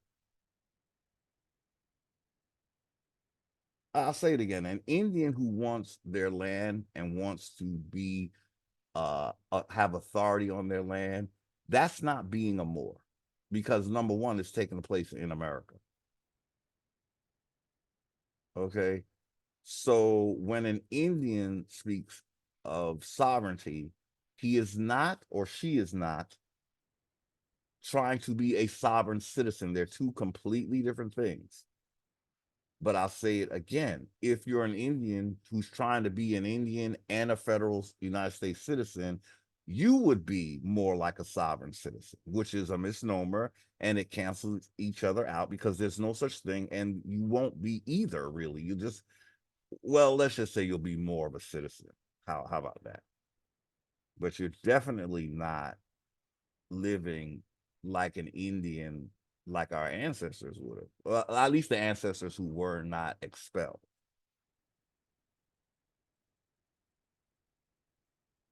Okay. So Moors sailed to the great continent of the Americas. Wait a minute. From to and from. Okay, so we get mixing it up here. To and from the great continent of Americas, known as Morocco. Okay, so I messed that one up. Moors sailed to and from the great continent of the Americas, known as Morocco. This such liars. This continent was not known as Morocco except in the Moors books. And they do have plenty of books, right? Because they're word spell masters. So of course they're gonna have books, right? And of course they're gonna make maps that and say that this was an actual map. But no, it's the map of the windmills of their Moroccan mines. To the coast of Ireland. Uh, okay, so Morocco belonging to the Iroquois snake people, traded with the ancient Ireland Celts snake people, who were Moors and ruled the lands of the earth. So then again, once again, they're using the term Moor, I think, just all over the place because it's people that look black and da da da da da. But anyway, the Iroquois originally lived near Lake Ontario and along the Mohawk River in New York State around 1600. I'm sorry, 1605 tribes. Okay. Um, the Mohawks, the Oneidas, the Onondagas, the Cayugas, and the Senecas banded together to form a confederacy.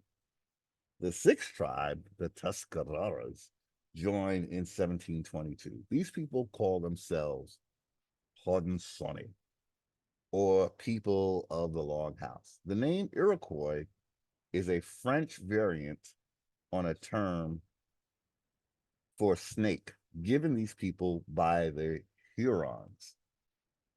There were other tribes who spoke similar language, but who were not part of the Confederacy. We're gonna pause for a minute, and I shall return. We're back, and let's get back to the screen share. Okay. So, I just want to stress that I I I I want to say that I think Noble Drew Ali had a different message, and his message basically we just read it. Um, excuse me. I do believe that his is the the one that is more accurate. Uh, but here we're reading that. See, with Noble Drew Ali, we established that the Africa nations came after America, right? But when we hear Moors talk, they're going to make it sound like Africa was first, right? But what we read just now with Noble Drew Ali made it clear that those uh, Tunis, Algeria, Morocco in Africa came after America, right? So I just want to say that as we read that more sail to and from, they always knew we were here. In fact, it seems that of the Europeans, only the Moors knew that America existed. So I like to remind Indians that they had plenty opportunity to inform Europeans that America was here. And those were all missed opportunities. Why? Because they were assisting in the narrative that we were the new world. No one knew better than them, the ones who started these religions, like the Church of Rome. No one knew better than them that we were not a quote unquote new world. So when you find yourself confused about, is the Moor a friend? Is he? That's one of us. If he were one of us, the world would never have even thought that we were a new world. What happened was, after they got their asses kicked out, they ran around telling the world that they were first. You see how you steal a birthright by claiming you're first? And then you come back and want to tell the Indians that they were first, but through you? Do you see how that works? Um, when we talk like this, are we advocating violence against the Moors? No, we're not. What we would like is for you to know your place. That's what we would really like. It was not amicable when you were kicked out, evidenced by the fact that the whole world thought that we were the new world and you knew better. And you said not a word because you were going to come back later and lay claim on our birthright land. That's what you were going to do more. That has nothing to do with white Europeans or anybody. This was all your game. Evidenced again by the fact that you never told the world we were not a new world. In fact, we're the world that you came from. But you decided, how about I just rewrite the whole entire story since I rule the whole world outside of America? Why don't I just make up a whole new story and tell everybody that is under my jurisdiction, the Mongoloids, the Europeans, everybody, I'll just tell them that we were first and them niggas was last. That's how I'll take my brother's birthright finally and once and for all. and these Indians is trying to have fun with the Moors, and we want to be a Moor, do you know what the fuck you're doing? Do you have any idea what you're, but again, if these are your ancestors, then okay, then we know why. You're on their side. You're trying to jump on that lie narrative and make it the truth for everybody. But it is not.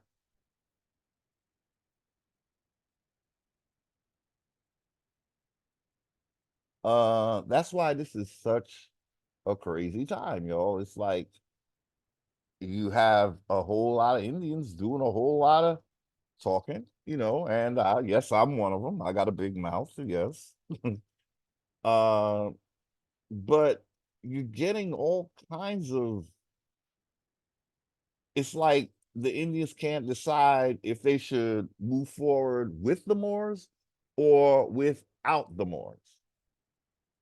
Now, mind you, moving forward without them, it's not any kind of uh affront to them. They had their turn. So for Indians who really are trying to like, I want to, I welcome the Moors, I welcome everybody. You you are just so misguided. You're so misguided. I don't know other way to say it. I'm not even trying to be disrespectful, but I- uh we for the sake of simplicity and just a clearness of mind, clearness of confusion, what an Indian should be saying is, why would a Moor want to be down with Indians when they already had their what do we call it, their moment? An Indian has yet to have their moment in history. Yet they want to drag on some dead weight from some Negroes who failed at whatever they was trying to do or accomplish what they were trying to do, in the fact that we are still not known. So they actually did accomplish what they were trying to do. But now they're going to jump on board with you, Indians, and try to sabotage your awakening. And you're going to sit there talking about, I want us all to get along. You're delusional. You're delusional. Um, this is not a time for Moors. They are a people who had and have so much knowledge that if they still have not overcome, it's because they never, they their overcoming involves us thinking that we're them. That's why they have not overcome yet. And with all, you would think with all the knowledge they have, they would already have their shit set up, right? And they wouldn't need to even jump. I'm looking at L's and Bays jumping on panels talking about sovereignty, and I'm wondering, well, didn't you have your turn at sovereignty? What happened? How come y'all are still learning sovereignty when y'all taught sovereignty? So they're watching people like Glenn Fern, who's like the male version of Anna Wrights. Actually, I want to, I'd love to do a video mirroring his video, because lately, oh, that man is on fire. But I'm looking at his chat, and lo and behold, there's a Bay in there. And I'm like, why are they here? Obviously, you failed at something, or you're still trying to work something by showing up where you shouldn't show up. If we were you, we wouldn't have this awakening right now. And you here telling us that you knew us all along is not really helping, because you knowing that we the Indians didn't make a damn bit of difference in our status, did it? So you being here is like some kind of last ditch attempt to once again sabotage the American Indians getting their birthright back. That's all you're here for. And hopefully that we'll embrace you so you can start the shit all over again right in our midst. You know, it's like in their scripture, when their God told them to take over, they had to kill everything. I'm just saying. This is the type of scripture that comes from the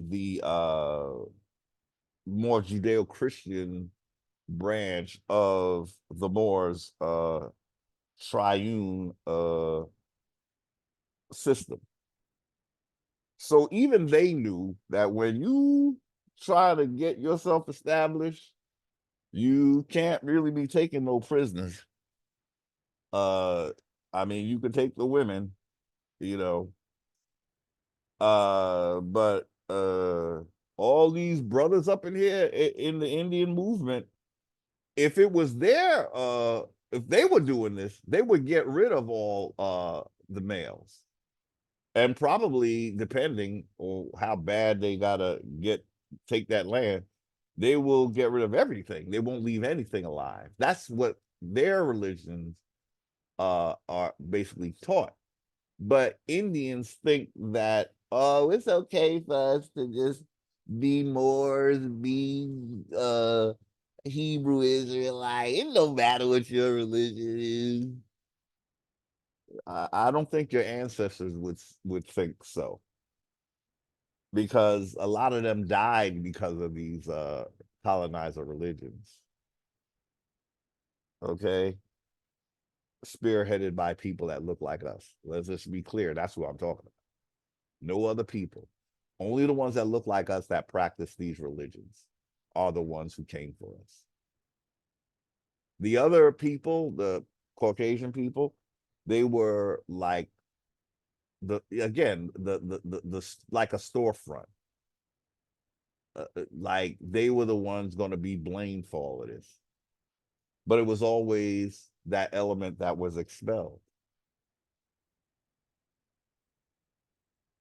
So what am I saying? I'm saying in their world, they would take no prisoners unless they were females, because they can take your land and birthright through the female.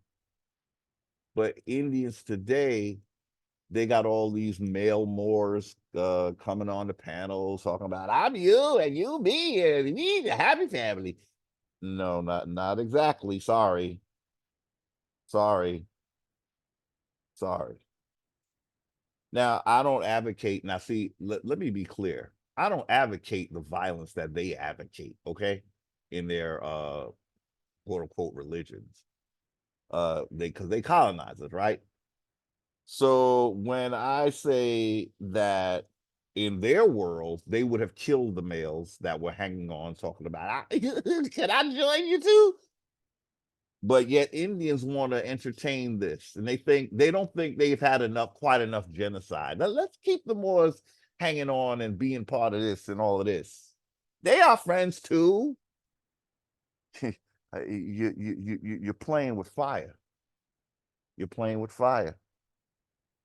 They have an identity. They've chosen their identity. They insist on being Moors. Indians, you're not Moors, the ones who really know better. So this is not a time to play patty cake with your oppressors. They would like to, because it's going to be an in for them to get rid of you. Or, just have your mind. See, it's a mindset that they really need. It's it's more than the land, I would say. Because once they have your mind, the land just comes with it. So you're playing, again, a very dangerous game with these Moors. You need to let them be Moors by themselves, because that's going to lead them back to where they were expelled to originally. And if they are so dedicated to that narrative, they need to go home.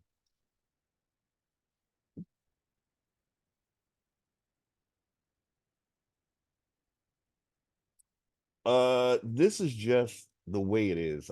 I'm sorry, I didn't make these rules. But once I know how dirty the game is played, I think it behooves me to know to steer clear of the BS. But some Indians they still think that this is some kind of kumbaya moment.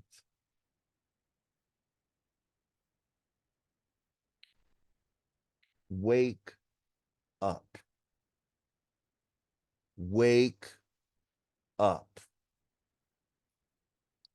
Wake up.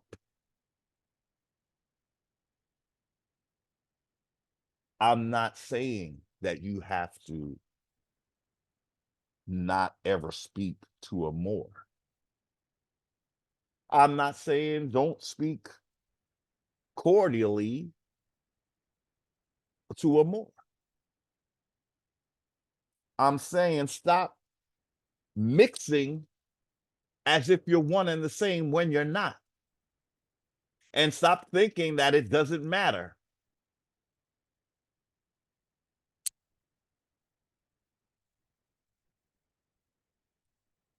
You can get along with people without being that people. Don't get it twisted. And that would be actually that would be the best thing to be, to kindly let them know, look, you might think you're me, but I know for damn well that I'm not you. If you want to carry on that delusion, have at it. Just do not ever say that I co-signed on that. I know what you're about. And it's so sad that you have to stoop to such levels of dubious double talking, you know, but that's what you're good at. That's what you're good at. And like they say, a snake is just, that's what he is, right? So the Morocco belonging to the Iroquois snake people traded with the ancient Ireland Celts. Hmm. Hmm. Let's love how they use the word ancient so loosely. But anyway, the Iroquois generally lived near Lake Ontario along the Mohawk River in New York State around 1600. Oh, the year 1600. Five tribes, the Mohawks, the Oneidas, the Onondagas, the Cayugas, and the Senecas banded together to form a confederacy.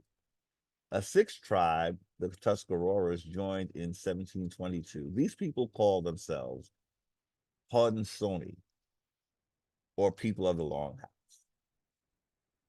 Uh, the name Iroquois is a French variant on a term for snake given these people by the Hurons.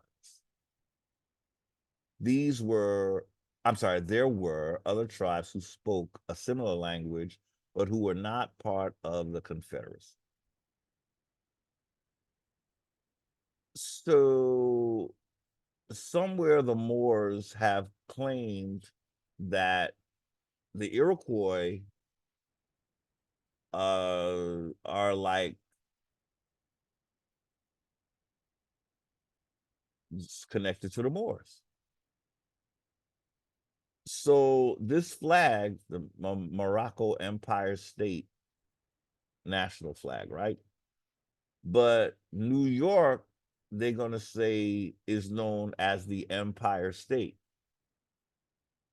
So we see a connection to Moorish language, empire, Empire State. New York is the Empire State. And it was uh Iroquois territory. Now I don't know if I'm not sure if this is the territory that was taken from the Algonquins, but I know the Algonquin had the New York City area, as well as Long Island and the five boroughs.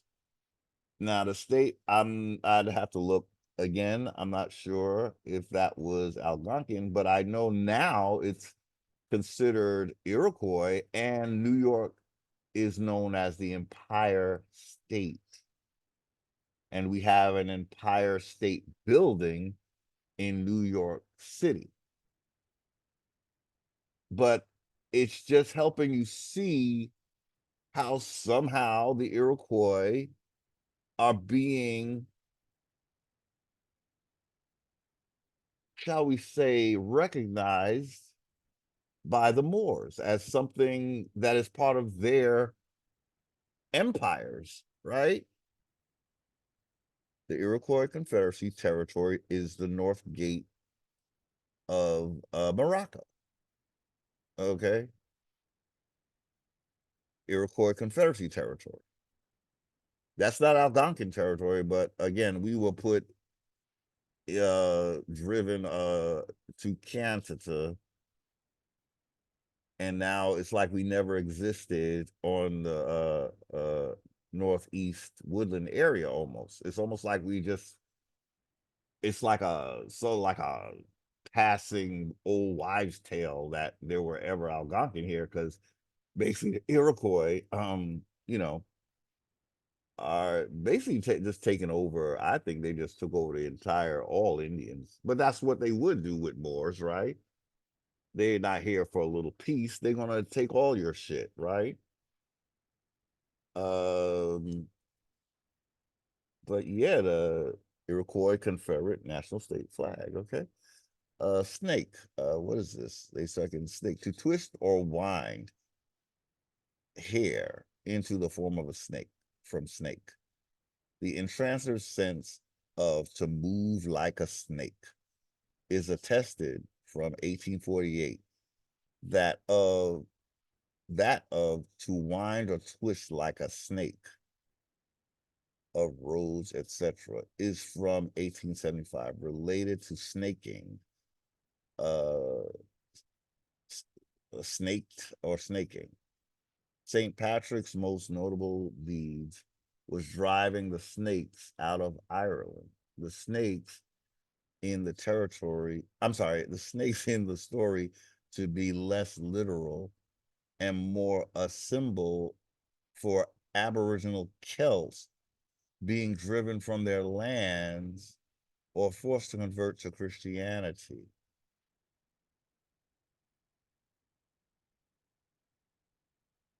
Okay. Uh, Let me see. The Black Celts. Okay.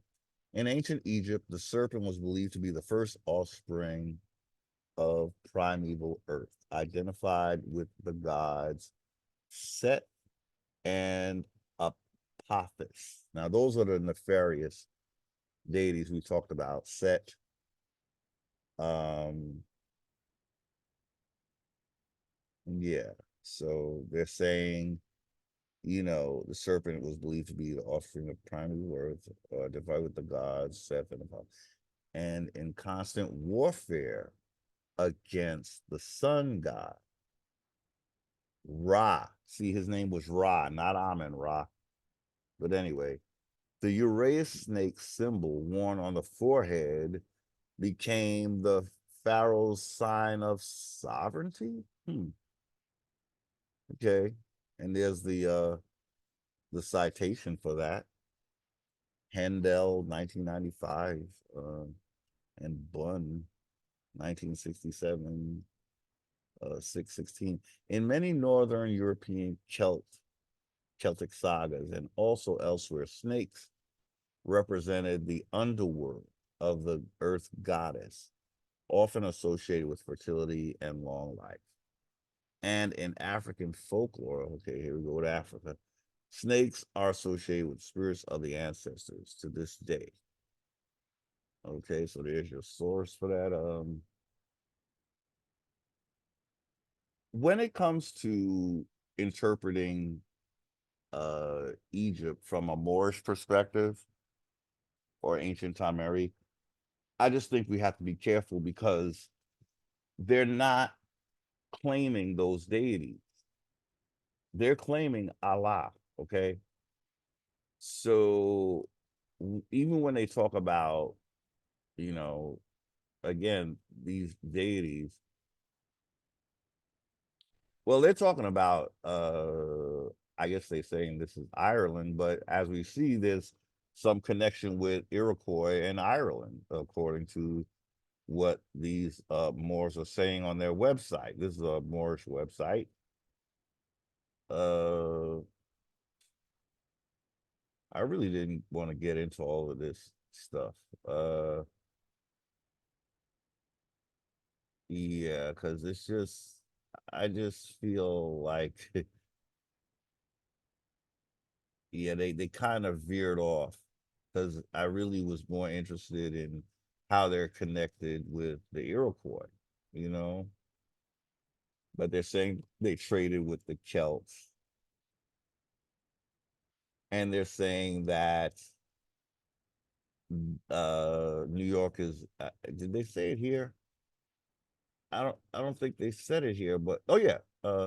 Well, Iroquois originally lived near Lake Ontario and along Mohawk River in New York State, and I forgot where I saw that New York State is known as the Empire State. But maybe it wasn't here like I was hoping it would be. But it's just a way to show these little connections that we don't normally think of.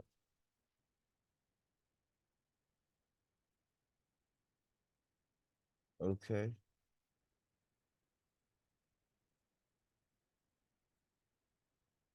So that was one little connection. And the website is very interesting, but let's just take a peek at it. So this is where this came from. This is like a issue of one of their publications, and this one is from the 23rd of March 2022. Iroquois and Celts MERS, uh, known as snake people. Iroquois and Celts, Moorish royalty. So there's a connection, and I'm not sure how they're parlaying it, but it's definitely linking Iroquois to this Moorish empire state. And then if you see here, this is all the the topics of their publications. This is the website up here, I guess, but Morocco Empire State Government News. Okay, so Empire State is Iroquois territory, right? There's a connection. And then we see, here now, yeah, that's when Ra was hijacked with Amun. So then this deity precedes Ra. You see here, over here, right here in the black. We read that it was just Ra, but through their technology and word spells, they secondaried a major god of Tameri. So this is how, see, this is the kind of thing why they would be expelled, because they're messing with a major, major, major deity here. You don't secondary a major, major deity like Ra and put Amun in front of him.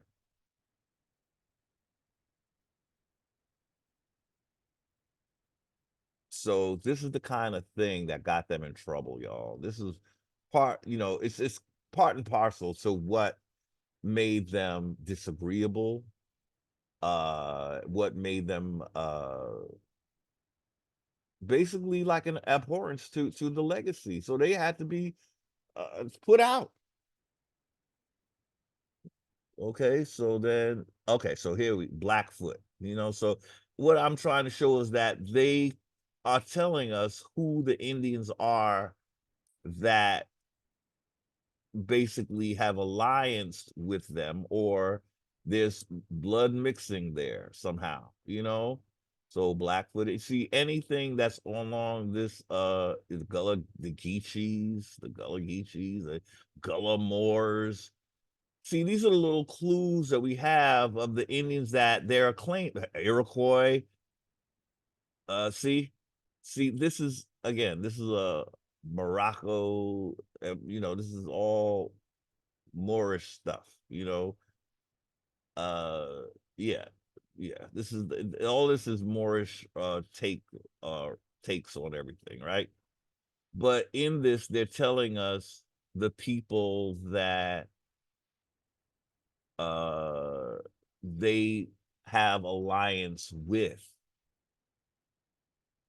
Now, again, when you're going back to Tameri, there was really no such thing as Moors. That's when they're just tapping into our original legacy and rewriting it or restating it in some other way, you know.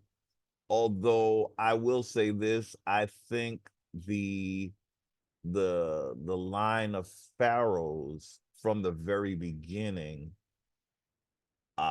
seems that it could have been that it's possible, I think, in the realm of possibility, that even from the first pharaoh Narmer, that it's possible that that represents a beginning of the breakaway,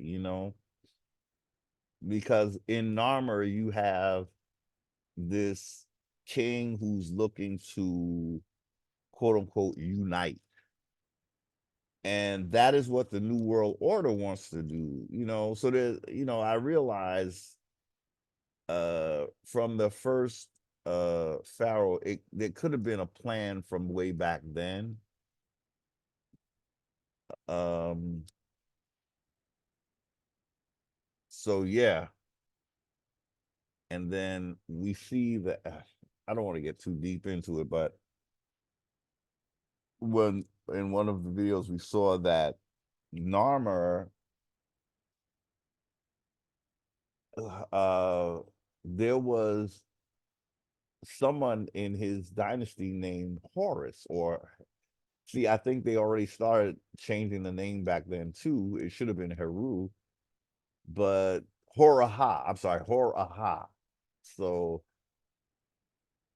it when I tried to make sense of how is uh Horus or Horaha related to Narmer, and it made me think that he might not be Narmer's biological son or something like that. I think that kind of thing happened where the the conqueror would raise the son or child of those he conquered, and sort of give him sort of a name recognition, but not really give him the power. Like he would just be there, sort of like how Pocahontas was sort of taken uh unknowingly. And actually, I found a good book on that Pocahontas story that I wanted to do a video on, but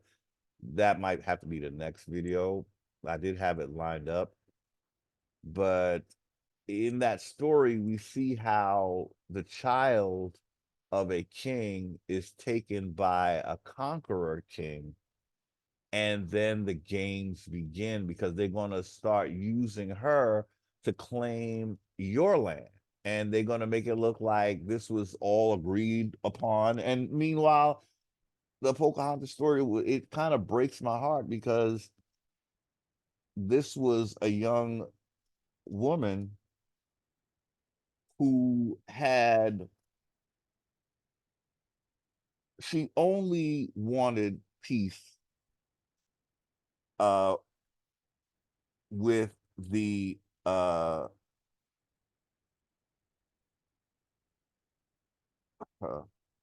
between the colonizers and her father's chiefdom. She just really genuinely believed that they could get along.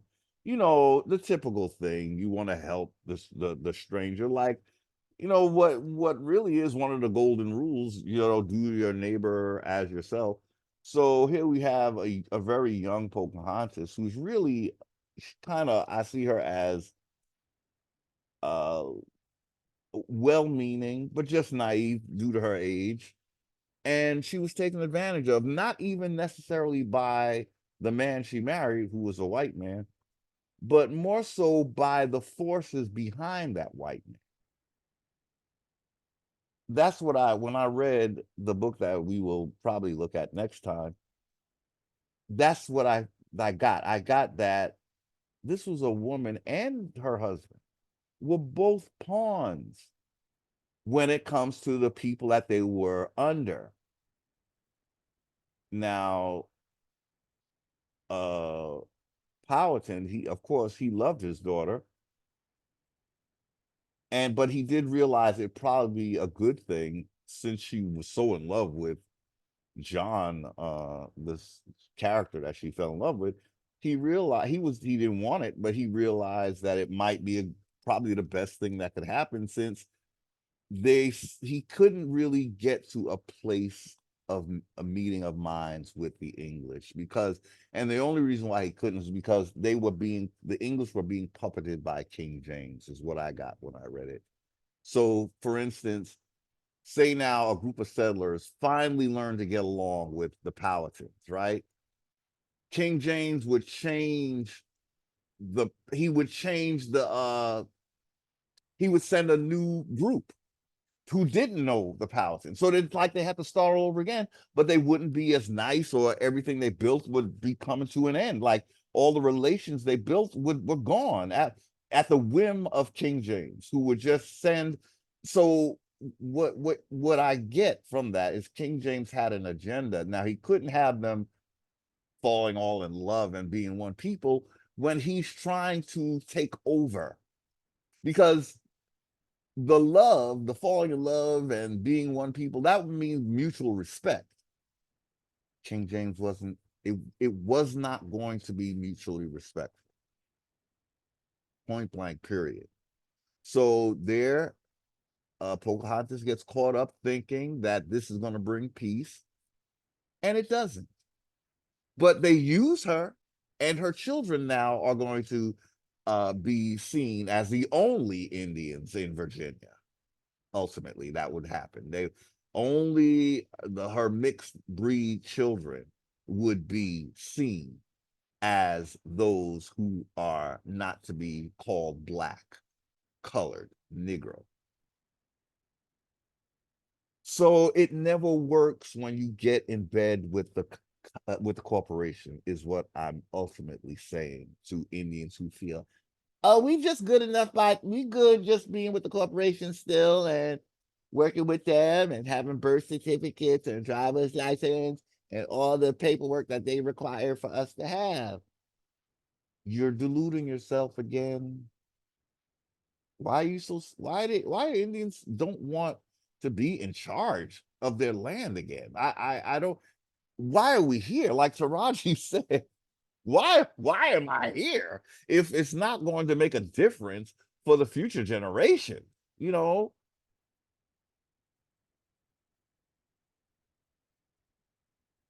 okay, you got to stop the mental slavery that continues to wreak havoc on the American Indian psyche. The mental slavery says, I want to just get along with the oppressor, like Pocahontas wanted to. Uh, God rest her young, innocent, and naive mind. It was not going to happen. It was Now Pocahontas loved her people, because sometimes you look at a story, you think, wow, she must have not cared too much about the Indians. She did. Again, she was manipulated.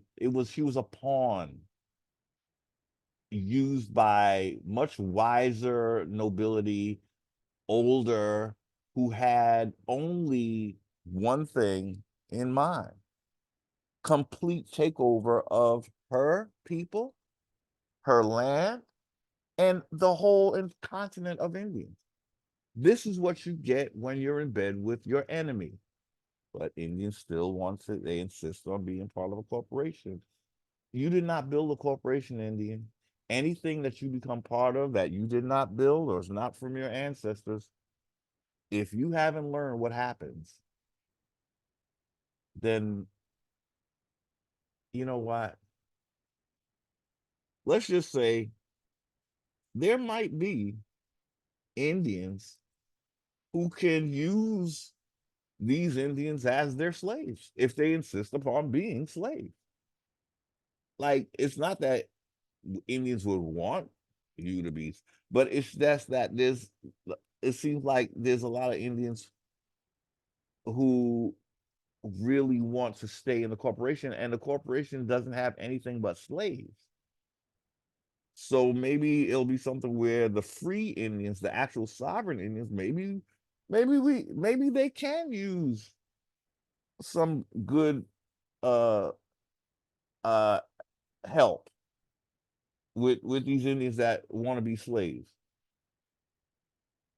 Maybe Indians could make use of them and not just the corporation. I don't know, because that's what they are.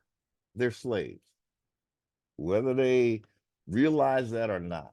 You're dancing to the beat of your colonizer. You're in his construct. You're waiting for him to give you benefits and privileges when he owes you your whole landmass and all the resources in it. In their system, again, if you're on a reservation that has any kind of wealth, he's going to ask you to leave. I'm sorry, not ask you, make you leave, because you're still falling in his jurisdiction. It's not your jurisdiction. You're in his state when you were supposed to be on your territory, your linguistic territory. But you said, no, I want to work with the government, and I want to be on the reservation he put me on, or the one I buy, or whatever.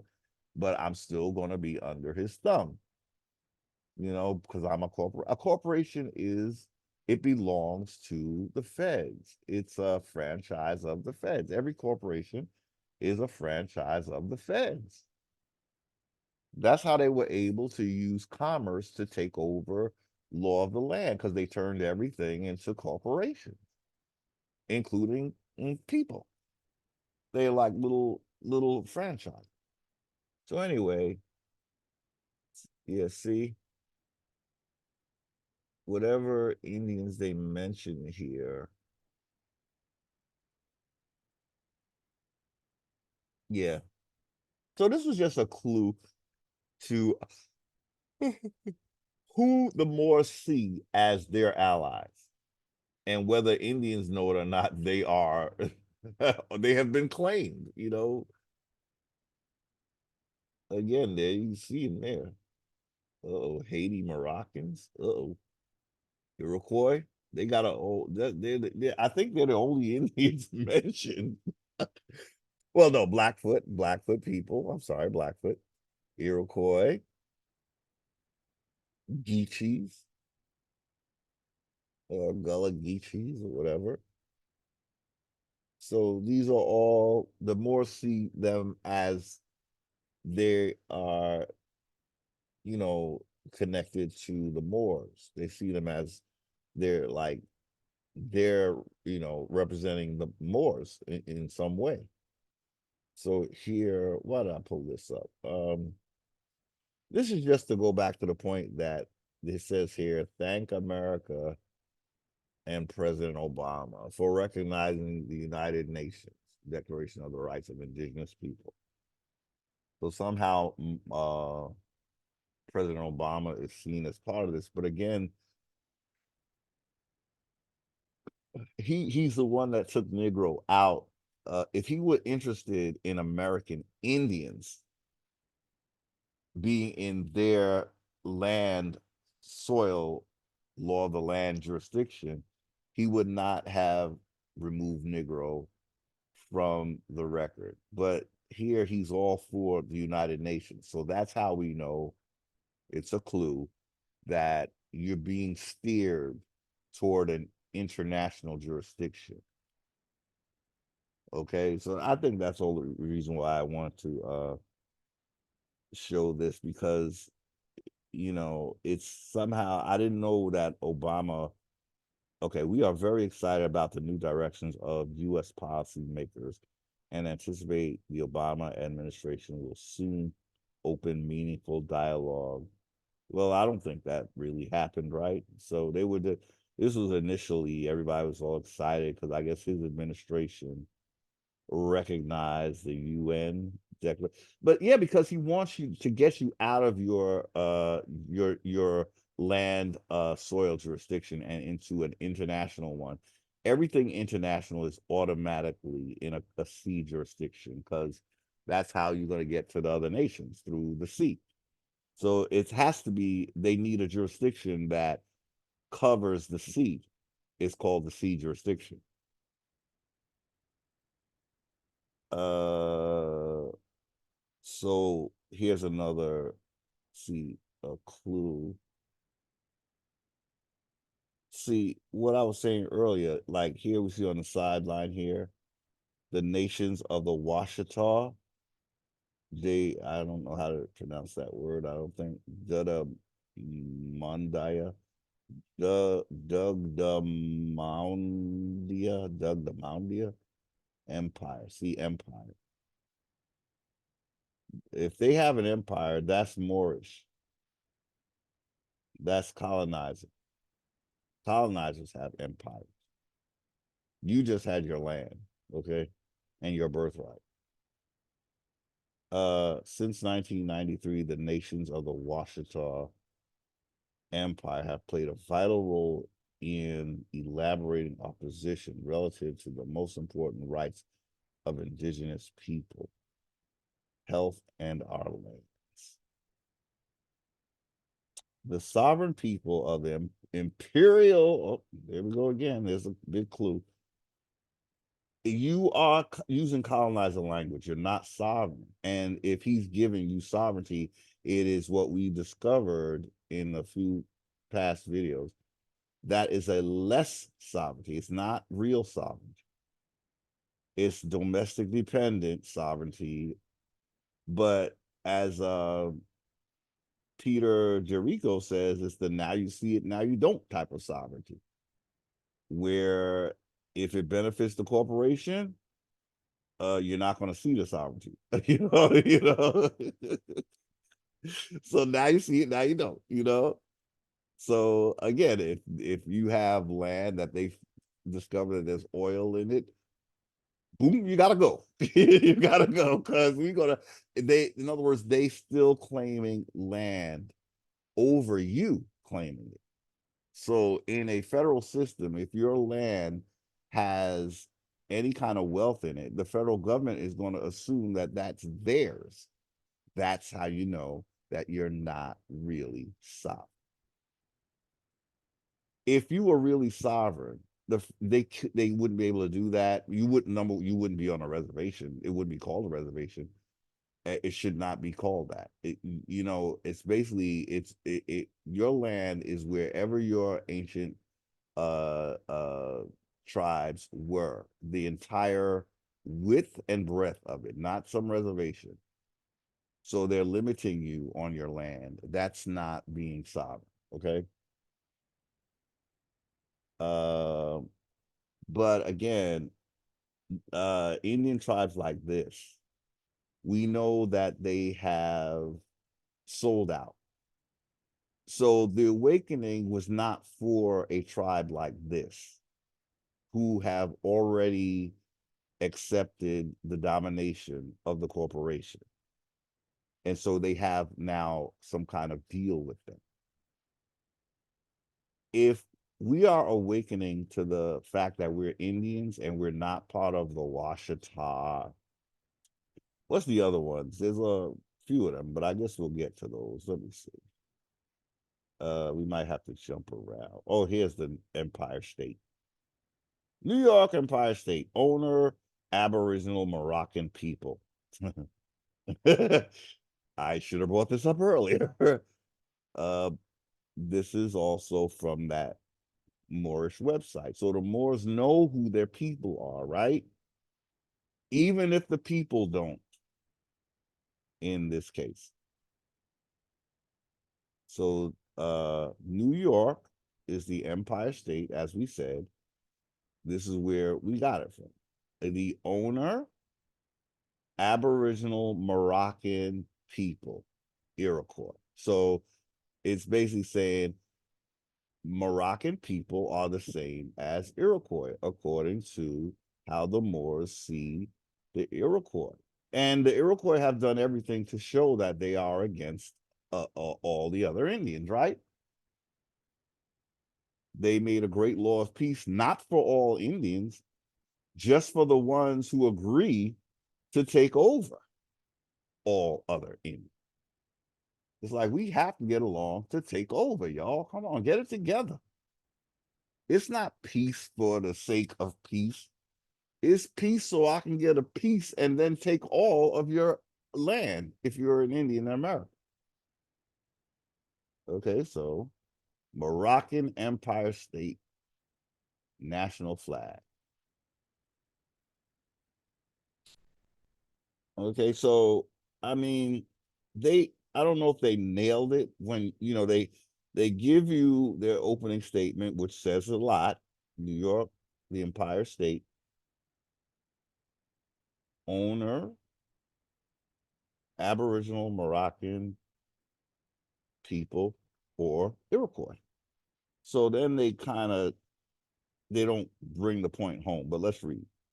Iroquois, member of the Confederated Indian Tribes of Central New York from French circa 1600, not an Iroquoian word, perhaps from an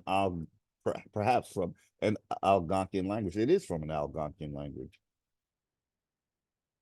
Iroquois, you know, um, because I think they are a break off from Algonquins. They both were in the same land area. They might have been what we call the 30% who were dissatisfied. But they never tell us what they were so dissatisfied about, which makes me think it wasn't really justified. You got to tell us what your gripe is, or maybe it's not really a worthy gripe. So we did read where Iroquois is an Algonquian word. It has a French type of you know, thing going on. Iroquois. Okay. Um and as a break off, that would mean that the entire territory was Algonquin originally. It's not that the Algonquin overtook Iroquois. They don't even, that word is not even theirs. So they apparently, what I am picking up is that they're a break off of Algonquins, a 30% dissatisfied. And I think their dissatisfaction was not justified because it's not talked about. And I also think even if it was justified, how they remedied the situation was above and beyond any injustice because it was just another injustice. What the Iroquois did, again, it didn't only just affect Algonquin. It basically created a whole landmass of quote unquote black people where Iroquois should have been able to make sure that that never happened. But if they were in bed with the Moors, then they would, of course, want to have most of us classified as black, right? You see how that works, don't you? It's colonizer. So if they find one trader, that trader is going to do what they need them to do and classify everyone to where they don't have any land rights, and they end up being virtually slaves on their own land. So again, it's not me owning or claiming that Iroquois are Moors, but it's the Moors themselves on this website. Okay, they are telling us about the Iroquois. This not Heru doing this. I'm just a messenger. Okay, so Iroquois is not a Iroquoian word, perhaps from an Algonquin language. It is from an Algonquin language. Related Iroquoian, originally the Mohawks, Oneidas, Onondagas, the Cayugas, Senecas. Okay, and the source is Etymology Online or Etymon Online. Algonquin, also Algonquin, Native American people and language family. Well, we know we call ourselves American Indians.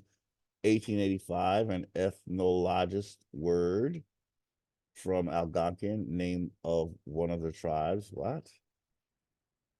Plus eon. Both forms of the name have been used as adjectives and nouns. They originally were spread over a wide area of northeast and north central North America, from Nova Scotia, Micmac, to Montana.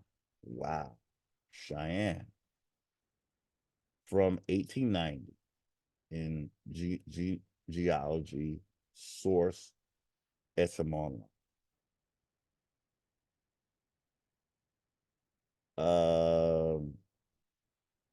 Okay. Empire. Territory subject to an emperor's rule. So now let's do a yellow. So now we finally see that how empire, emperor, empress, uh, emperors are from basically Rome. So when you use these words, you're calling a jurisdiction of Rome over you. Even if you're an emperor or an empress, your overlord or your footing of authority is coming from Rome, not Indians. So, and it's from the mid 14th century. It's not even old enough, really, to be a word that Indians use to describe their authority. If it's said to be from the mid 14th century. So empire is a territory subject to an emperor's rule. In general, a realm or dominion, late 14th century, as authority of an emperor, supreme power in governing imperial power in Middle English, generally of the Roman. There we go. There we have it. Okay. There we have it. Indians, can we get our language right? As right as it can be. We don't want to call on these colonizer forces and use their titles of nobility.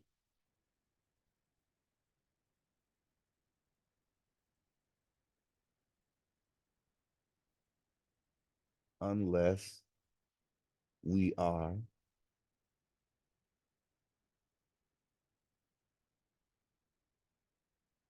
related to them, or we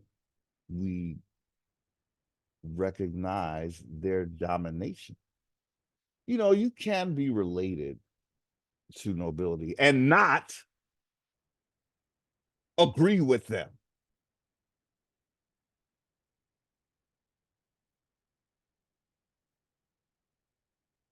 So New York is an empire state or Roman state that uh is owned by Iroquois. Now that's the state of New York. I don't think the city area was really, that wasn't part of the Iroquois originally. That the New York City area, and again the Long Island and all that, that wasn't part of New York State originally. Uh the Algonquin had the coast of Northeast America from at least to as far as I was North Carolina. From North Carolina up to like what they say, Maine. That was all Algonquin. So the Iroquois just wanted that New York harbor, you know. Apparently, well, I should say the Moors wanted it. Well, that's the closest thing to Morocco, right? And they're part of the world where they should have just stayed.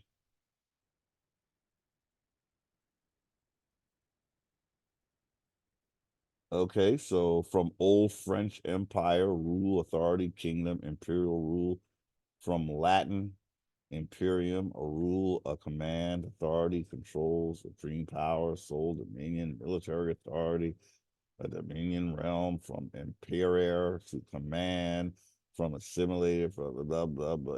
What? In Pyrute, in Pyrute, plus Parari to order, prepare. Excuse me. Okay. Let me see. Not etymologically restricted to territory ruled by an emperor, but used that way. The empire, meaning the British Empire, first recorded 1772. It officially developed into the Commonwealth in 1931. Before that, it meant the Holy Roman Empire. Anything that calls itself an empire, or any emperor or any empress, you're calling on the Church of Rome as your authority. That is the last thing an Indian of conscious mind would ever want to do. It's not Heru making this up. I'm just showing you. I don't mean to offend anyone, but I really think so much of what we do and are aspiring to in ignorance is leading us right back to colonizer as his subordinate. You got to get your language in to be in an authoritative. You got to throw away all we know from all. The best way I know how to start is everything related to commerce. Do not use those words. Why? Because that is what knocked us out of the land and into the sea. So we have to start rewording everything that has been hijacked by commerce. And it's pretty much every word we use basically when talking about laws, particularly. Uh we got to go from commerce to trade. And I was saying before, trade is active. I didn't complete the thought. So sorry. Trade, you have to have land. You have to basically, you're working the land, whether you're doing it yourself or having someone else do it, but you're really active. You have commerce is you're just sitting back while your colonizer uh is creating everything and you are just consuming. That's the world that they want, where so you never partake in, you don't have to take part of your you don't even have to worry about your resources. The colonizer got them and he's pumping out the goods and he's selling them to you. where you shouldn't even be paying for them because they come from your ancestral land. But you're not given an opportunity to have that kind of authority to even cultivate anything that's coming from your land. Now, if you assimilate into the corporation, they're going to always assume the role of being the one to extract the wealth from your land and make use of it. If you break away from your slave master, you can demand that you have creative rights as well as the right to do trade. We're going to call it trade. Trade doesn't have to have money. See, the colonizer got it where we have to use everything that he provides, even to engage in commerce. Trade, you don't even need money. Trade, you can trade for what you want. That you're getting what you want in the trade itself. But when there's a third party involved, they're looking for a payday. Commerce amounts to a third party being involved and looking for a payday from two people trying to trade with each other.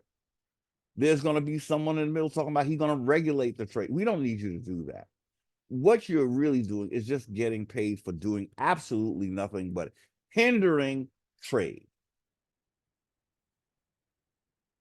We really don't need you. We don't need a middleman. We get a middleman in commerce. We're getting a middleman in religion. Everything is making you secondary Indian and pushing you to take a seat, sit back, and pay for whatever where we shouldn't be paying. This broker, it's like we having a broker do everything, but he's getting paid for it and he's stealing, he's robbing us. We can do it. We just need you to get out of the way and stop hindering trade under the guise of regulations where you're getting paid. Regulation is basically how can we get paid and obstruct trade so that you just become a consumer, not a producer. Just a consumer, because you don't have no land to produce from. That's why we have to do it for you. We took control of your land, dummy. You don't have anything. Whatever we provide you, you have, and you will pay dearly for it. That's why we don't want commerce. We want trade. Commerce amounts to a third party that's actually supplying you the money that you have to pay them to use, and he's just getting a payday coming and going. And what do you get? You're just a consumer. Just a consumer to be manipulated, to buying stuff you don't even need. So we see that an empire, before it was hijacked by the British, then it belonged to the Holy Roman Empire. But it really just leads to that. It only means that the British are under the Holy Roman Empire as well. But of course, they are more, shall we say, related to the priesthood, I would say. I really honestly think that kings are just the children of the priests who ain't even supposed to be having no children if they Roman. But somehow that's how they make sure, that's like how they make sure they get paid without ever having to work. Just make their children the people that you have to pay tribute to, and the priests are set for life. Let's see. Properly, an empire is an aggregate of conquered, colonized, and confederate states. So when you are confederate, that means you basically conquered That's what I think I'm reading this correctly. An empire is an aggregate of conquered, colonized, or confederated states, each with its own government subordinate or tributary to that of the empire as a whole. Oh, that's a mouthful. So all the states, when you're in a commercial jurisdiction, all of this is getting funneled to that which the empire, that which created the empire, which is the Holy Roman Empire. So it was first Roman, right? And so that's who it traces back to. You say there are no more Romans. Well, think again.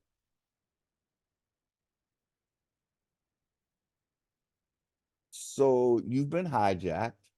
You're a tributary to the Holy Roman Empire. And that's the last thing an Indian wants to be.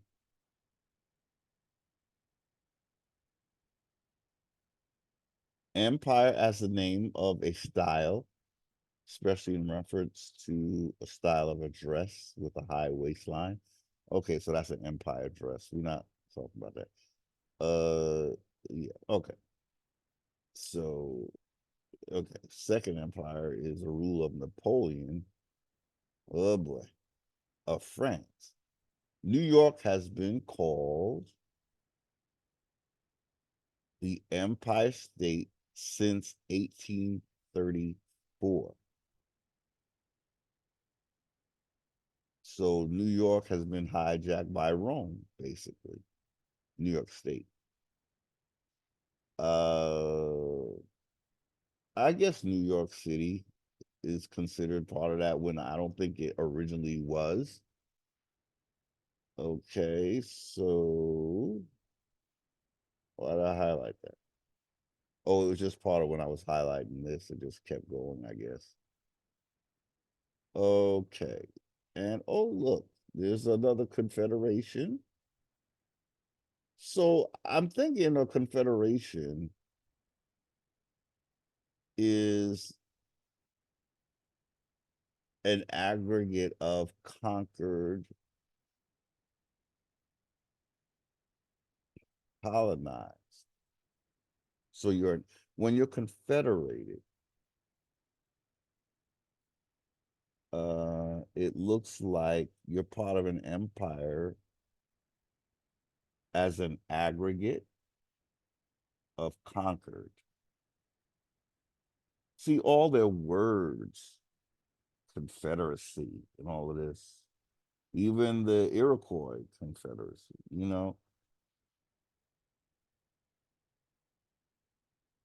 um, it just points to Rome.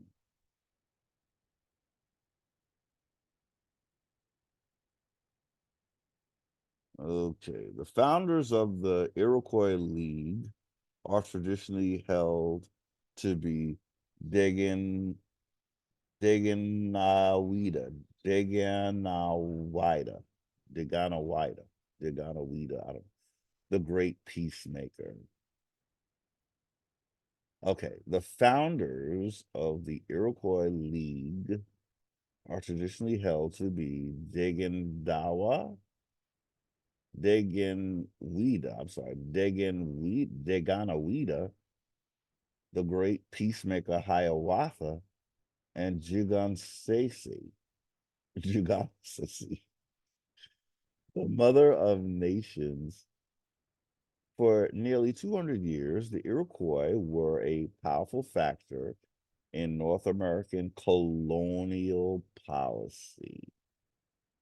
They were a what? Powerful factor in colonial policy? At its peak around 1700, Iroquois power extended from what is today New York State north into present day Canada, west along the Great Lakes, and south on both sides of the Allegheny Mountains into present day Virginia. Now, Virginia was Algonquin, and Kentucky and into the Ohio Valley.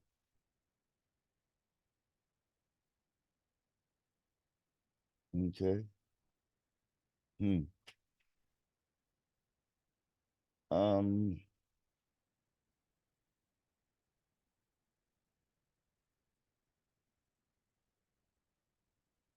Constitution of the United States of America should be Constitution for the United States of America.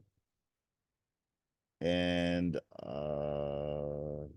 I believe there are only four amendments in the original. So, um, yeah.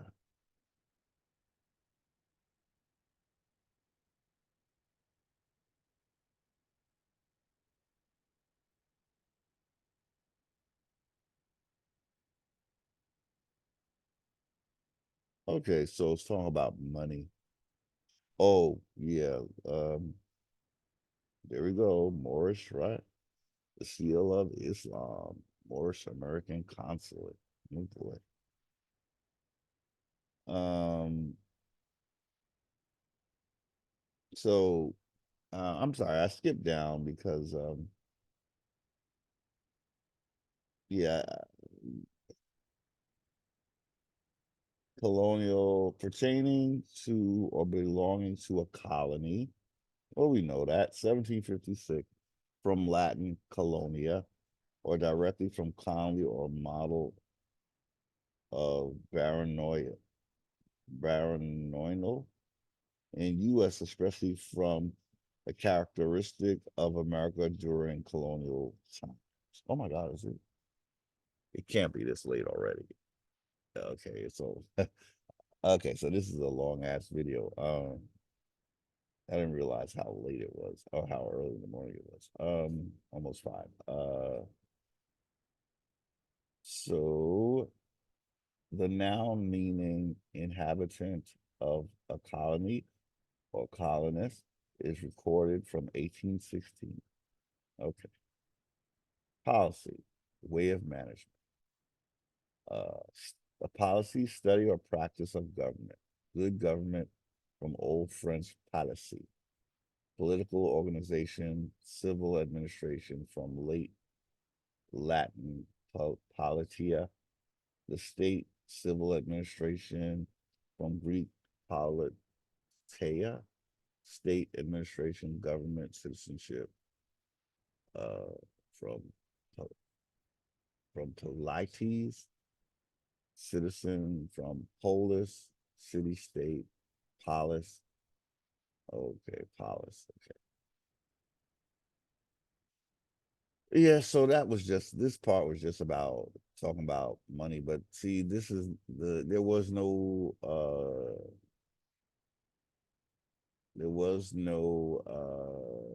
10th Amendment in the original. Is this the 10th?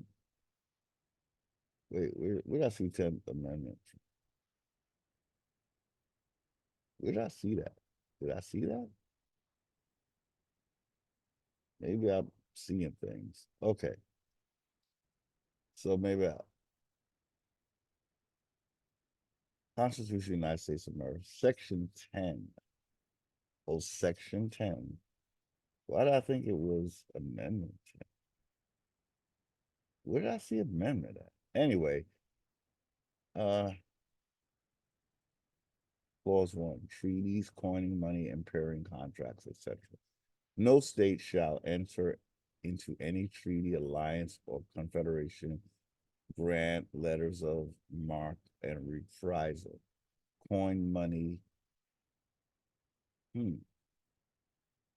emit bills of credit, make anything but gold and silver coin, a tender in payment of debts,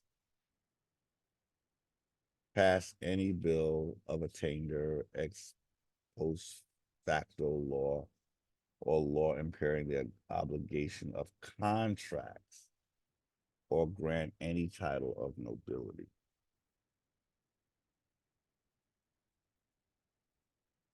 Hmm,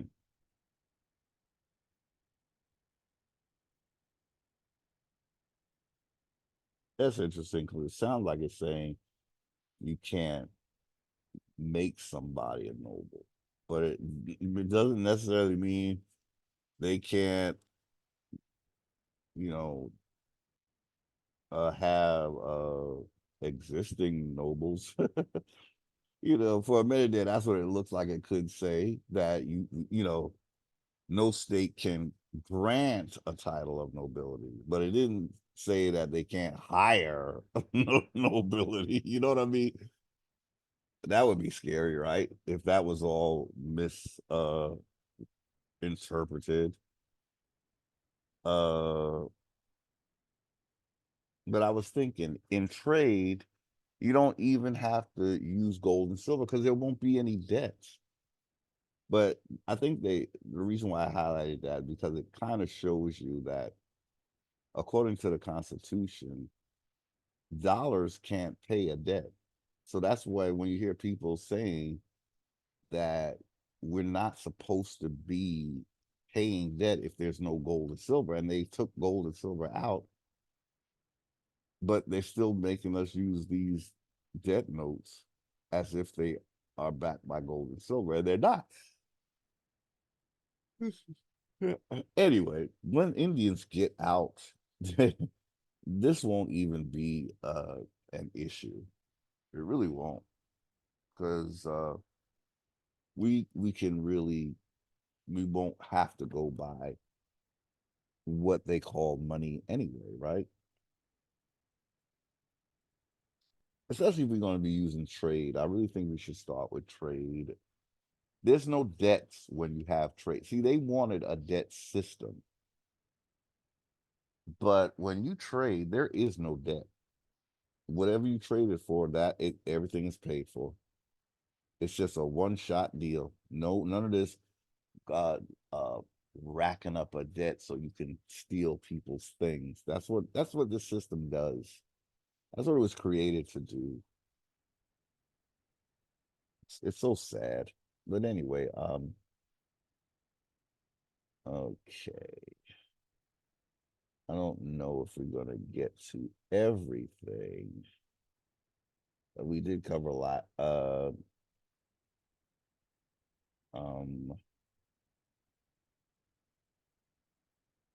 Again, we want to see where the Moors are. Who are the Moors claiming? And once again, they seem to have something with the Washita, you know, but they're not the only ones. It's the five civilized tribes, and it's the five, what do they call them? Nations. I think, wait a minute. What do they call those? Maybe that's what we should look at. But they're saying Moor is ancient name of for the original people of Earth. Well, if you're in the sea and you're a mermaid, yeah, but that's the sea, not Earth. Mer. Oh boy. Based on ancient teachings of the indigenous people of the Washita. So now the Moors are saying that the Washita made this shit up.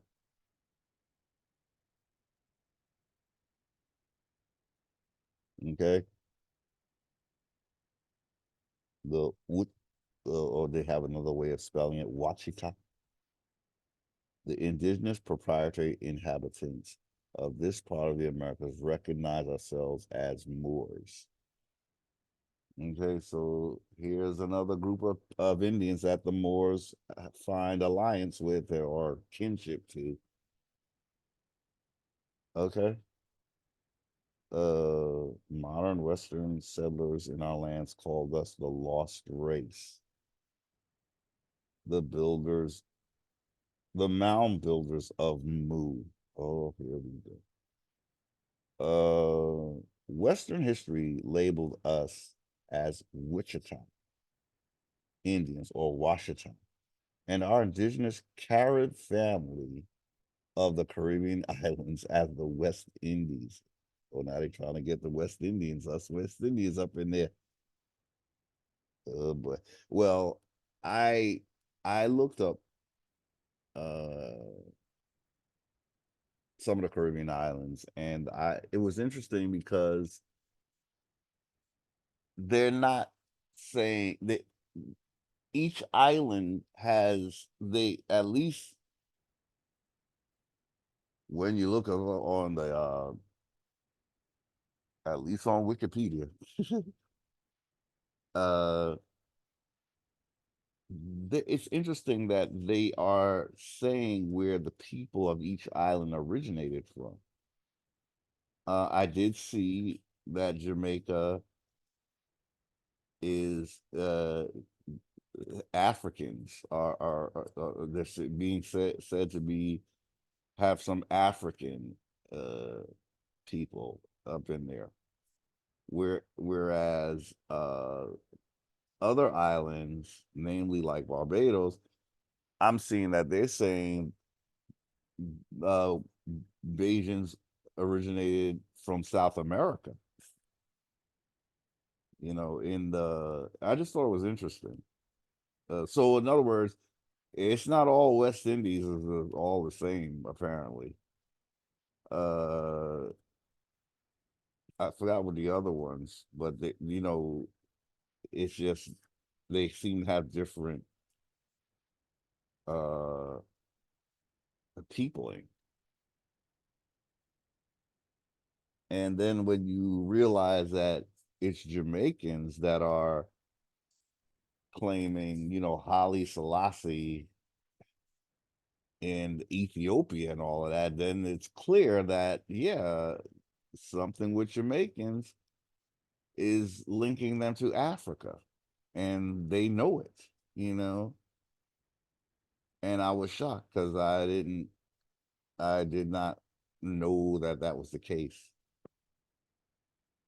Um, but I was kind of also a little shocked when I realized, that Barbados is being said that the people originate from South America. You know, um, very interesting. All of this is so interesting. But Western history labeled us the Wachita Indians or Washita, and our indigenous Carib family of the Caribbean islands as the West Indies. That's a far reach, y'all. You just gonna say the entire West Indies, really? It's just not possible, okay? Not, I don't, not every, but it is a fact that we did not migrate here from the subcontinent of India. Well, that's facts. We are the indigenous mound building cultures, the ascendants of Mu. I don't know about that. So this is the website. I'm sorry, I didn't say Moors.com. Okay.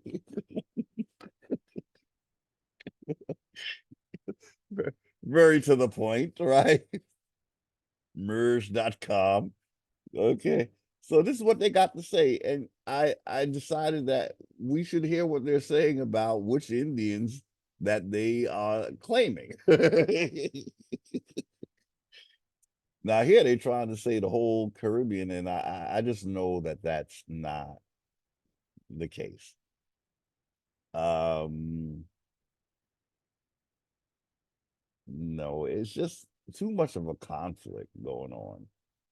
Because then you have Spain sending Columbus. Well, why would he come if we was already here? And the Moors was in Spain, and it's just a little bit weird. Like, let me see. Would that make sense? Be, uh, I just never heard that, before that. I never heard something claiming that the West Indies were Moorish. That I didn't hear. So I'm not gonna really give that any credence. It doesn't make sense to me. because that's the whole, that would make it an out of Africa thing. And I know that Indians never called themselves Moors. The Moors said that the Greeks called them that. So how did, if the Greeks weren't around in the, at the time of this, how could they call us that? So in other words, the people that you're saying gave you that name didn't exist. So what were you before your European children called you daddy? Huh? Okay. So our pre-Columbus, pre-American nations formed a harmonious empire. No, we wouldn't. There was no empire because there was no Rome. Stop it. Just stop it. Oh my God. It's like they travel all through time and they don't, it's like they're using words that didn't exist, but then going to say that it describes something when it didn't exist, when that something existed. And it's like they're playing like time games, time warps and shit. They're backdating or something, or back naming, when back in that time nobody knew nothing about no damn Moors. Okay, there was no Greeks to call us Moors, and we certainly did not call ourselves that. Nope. uh our pre-Columbus, pre-American nations formed a harmonious empire. Nope, it wasn't an empire, of communities across the North and South America, across North and South, and centered around pyramid and effigy mounds constructed of earth. And yes, we loved and respected our ancient Indian family of the, what the hell are they talking about? Them was your family, not ours. Come on now. Remember y'all did that Frankensteinian experiments with the races? You remember that? So them was your projects. Uh these origins are home to the ancient Dravidian, and then they call them ancient sutras and indigenous Dalits. Oh Lord, who are still marginalized in a caste system that you created, that has been institutionalized since pre-colonial time, but is slowly eroding into justice for females and the darker people. Yeah, if you're dark, why are darker people being mistreated by you?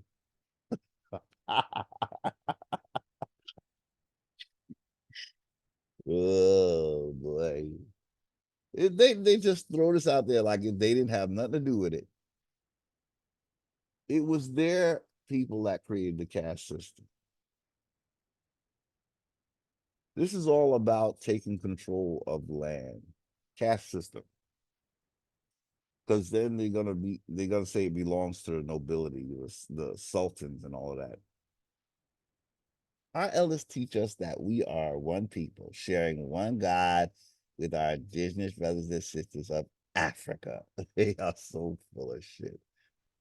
Al Eurasia, Asia, and Europe. These are all the places that they went out and civilized. Australia, the, all the Pacific Islands of Melanesia, Micronesia, and Polynesia, including Maui. See, these are the places that the Mongolian Moors, who were dark skinned and everything. So now they want to include them, but we would have never included them, because we kicked you out and then you went about creating this whole other world, a whole new world with so many horrible things going on, you know. So they want to include this, but they want to make it like we one big happy family, but no, You didn't tell them that we were here, and so they think that we're the new world, and that's how we know that you would never one of us. You just like to act like you are, so you can come and take our land and take our identity. We know that you were not interested in telling the truth about America, right?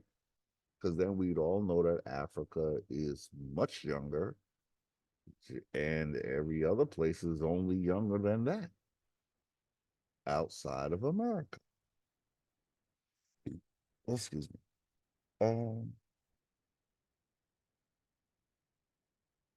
we are, oh goodness, yes, yes. So that's all the people they want to take our birthright, right? Our ancestors teach us that Mu, pronounced Mu, is the indigenous name of the land. Mu is all matter, maternal purpose, divine matrimony, living, increasing, viewable life, procreation, effort for more. Mu is all matter. So to see how they just want to use words and just overlay everything so they can call everything under their dominion, including American Indians and our landmass that they insist is Mu. We are Mu. The most ancient people called ourselves Mur, Mutu, Muntu. One ancient word for the creator was Mungi. Mu is the root. Long before names like America, Africa, Asia, or Europe, the Aboriginal see, they just that's a grab. So they see now they want to. That's how they're going to take everything into a new world order. And then what is the new world order again? What's that about? Everybody's a slave, and we all believe the same deity, so they can dominate us with the narrative. Because we're not going to all be kings and queens, right? But we're going to have kings and queens over us once they get their one world order, and it's going to be a poverty world because they're going to all they want to do is hoard the wealth, right, for their posterity to dominate us. So they'll be talking about this is their land and we're on it, and so we have to pay them tribute. That's what the new world order will really be. And then this whole idea of high surveillance, when you ever talked about the new world order, you always got, when they talk about it, it was always very high surveillance and big brother ish.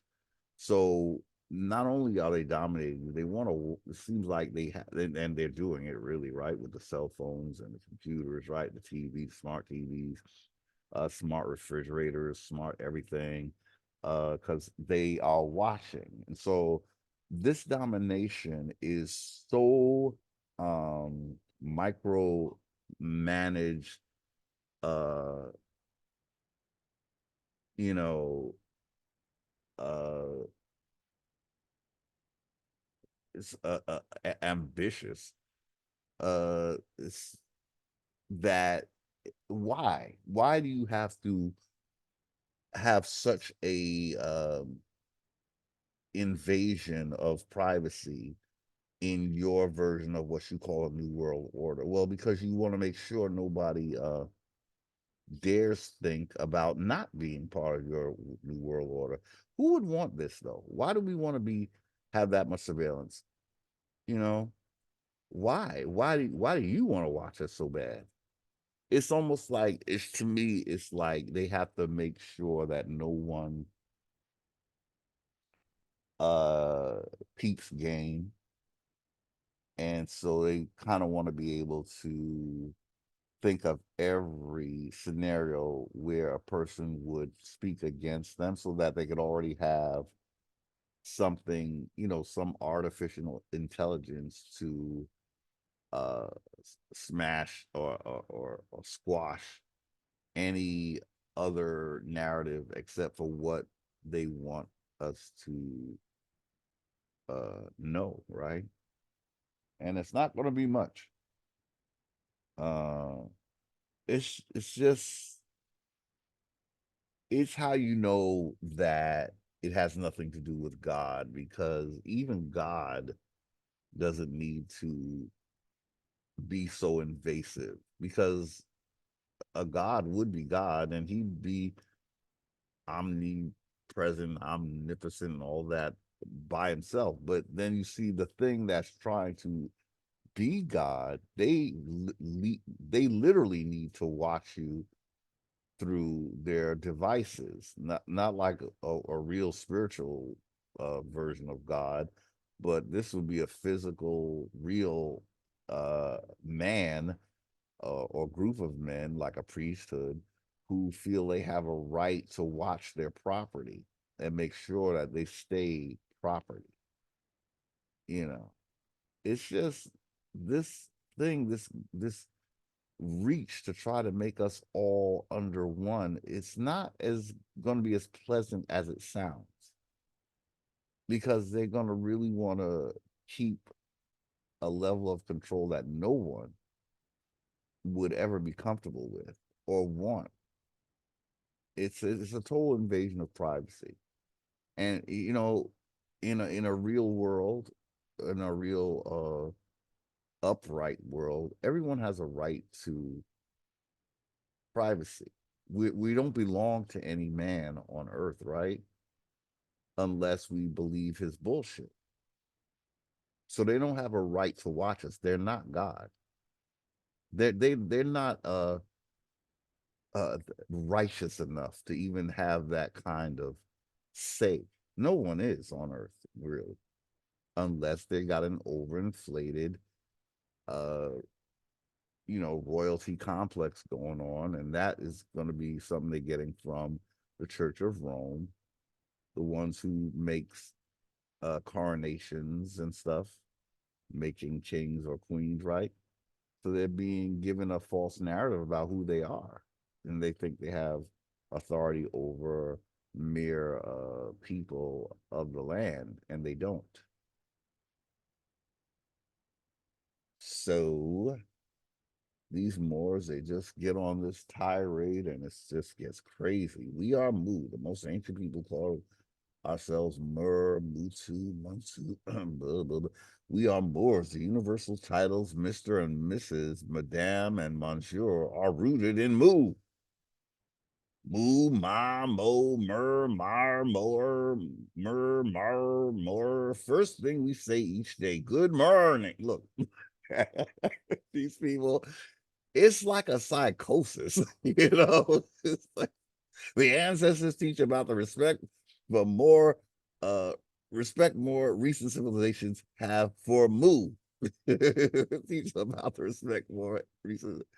A Judeo-Christian symbol for Mu has been the golden calf or cow with a sun disk. We still see this demonstrated by the ancient use of the cow as a sacred symbol and the important role cattle play. Yeah, that's your slave, right? You want to make everybody moo cows, right?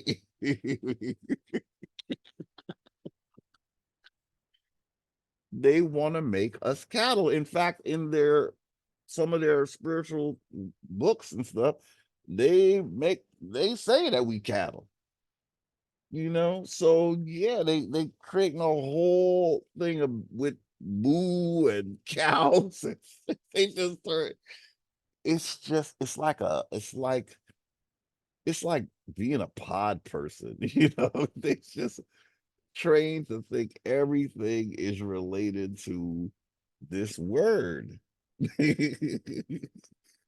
It's so desperate. So now they done took it to the cow. Oh my God. Even let me see. Cow is sacred symbol and more important role cattle played in early commerce. Oh yeah. Yeah, we know about that. Uh-huh. We the cattle. That's what you're saying behind all the foolishness. Marriage, dowries, and spiritual life. Even Abram, who later changed his name to Abraham, had Chaldean parents in the city of Ur who worshipped sacred cow Hathor. I don't believe that's the truth. From what I remember, it was they were in Ur. It was about uh Enki and Lil and them. It was they didn't. I don't recall them knowing her as Hathor. They was from outer space, right? The whole space psyop, right? So where Abraham came from, they were talking about Enlil and Enki and Marduk and Ningazida and Demuzi or whatever, Tammuz. I forgot the names, but Hathor was an Egyptian deity, from what I recall, unless they brought her to Egypt. That could be the case. That maybe she was part of Chaldees, but really, I'm thinking of Enki and Enlil and Anu and all of that. And Sin, I think, is that's what their deities. I don't recall a Hathor in that lineup. I really don't. Unless they renamed her, of course, and that's the rename game. There could be anything they'll say it was theirs when it wasn't. Like with Tahuti, they're gonna say that he was Ningazita, but you never read about Tahuti being called Ningazita in the what we have of the Egyptian writings. I don't recall that they called Tahuti Ningazita. So that's a rename game. Then they, give them a whole new profile. Later, when followers of Moses lost faith while in the wilderness, they turned to the worship of what? A golden calf. And still the morning beverage of choice, of course, mom's or cow's milk. The morning beverage of choice is milk. I don't know what time frame they talking about, but that is not the morning beverage of choice. Well, unless it's in coffee, but that's a whole different type of thing going on. It might be orange juice or coffee or tea, but I don't know about drinking milk in the morning. Um, Later, when followers, okay, yeah, I'm sorry, reading that again. The Washita have never worshipped any animals, planets, or man. We have faith in the Almighty Creator of heaven and earth. We believe in one love, Amor. Oh Lord.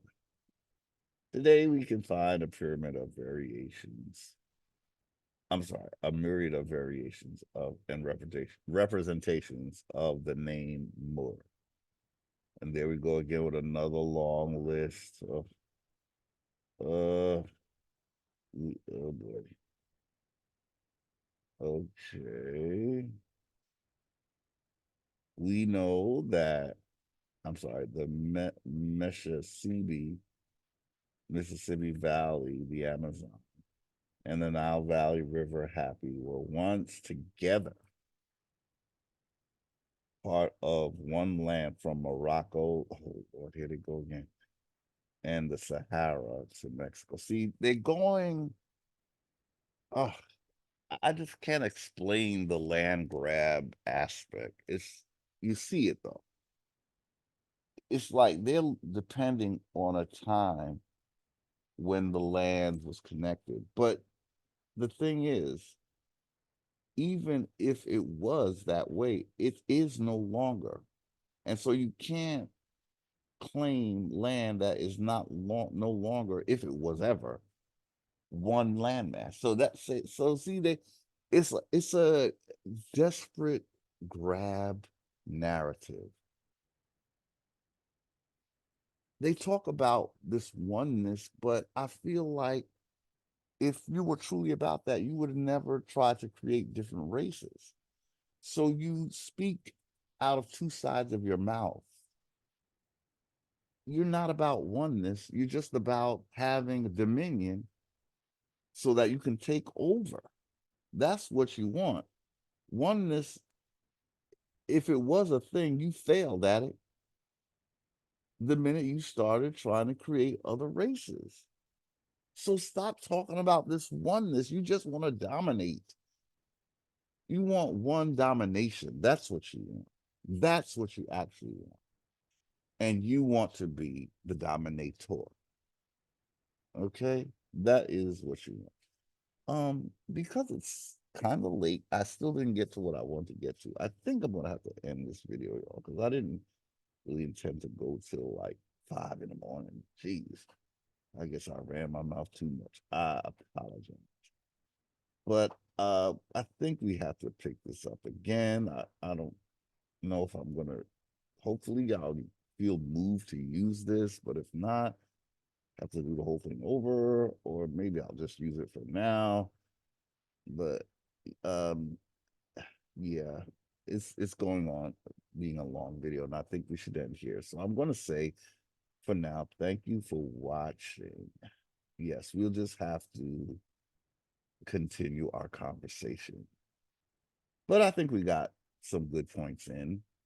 So once again, I thank you for watching. Um, sorry that we have to cut short. I don't want to make it a huge long video.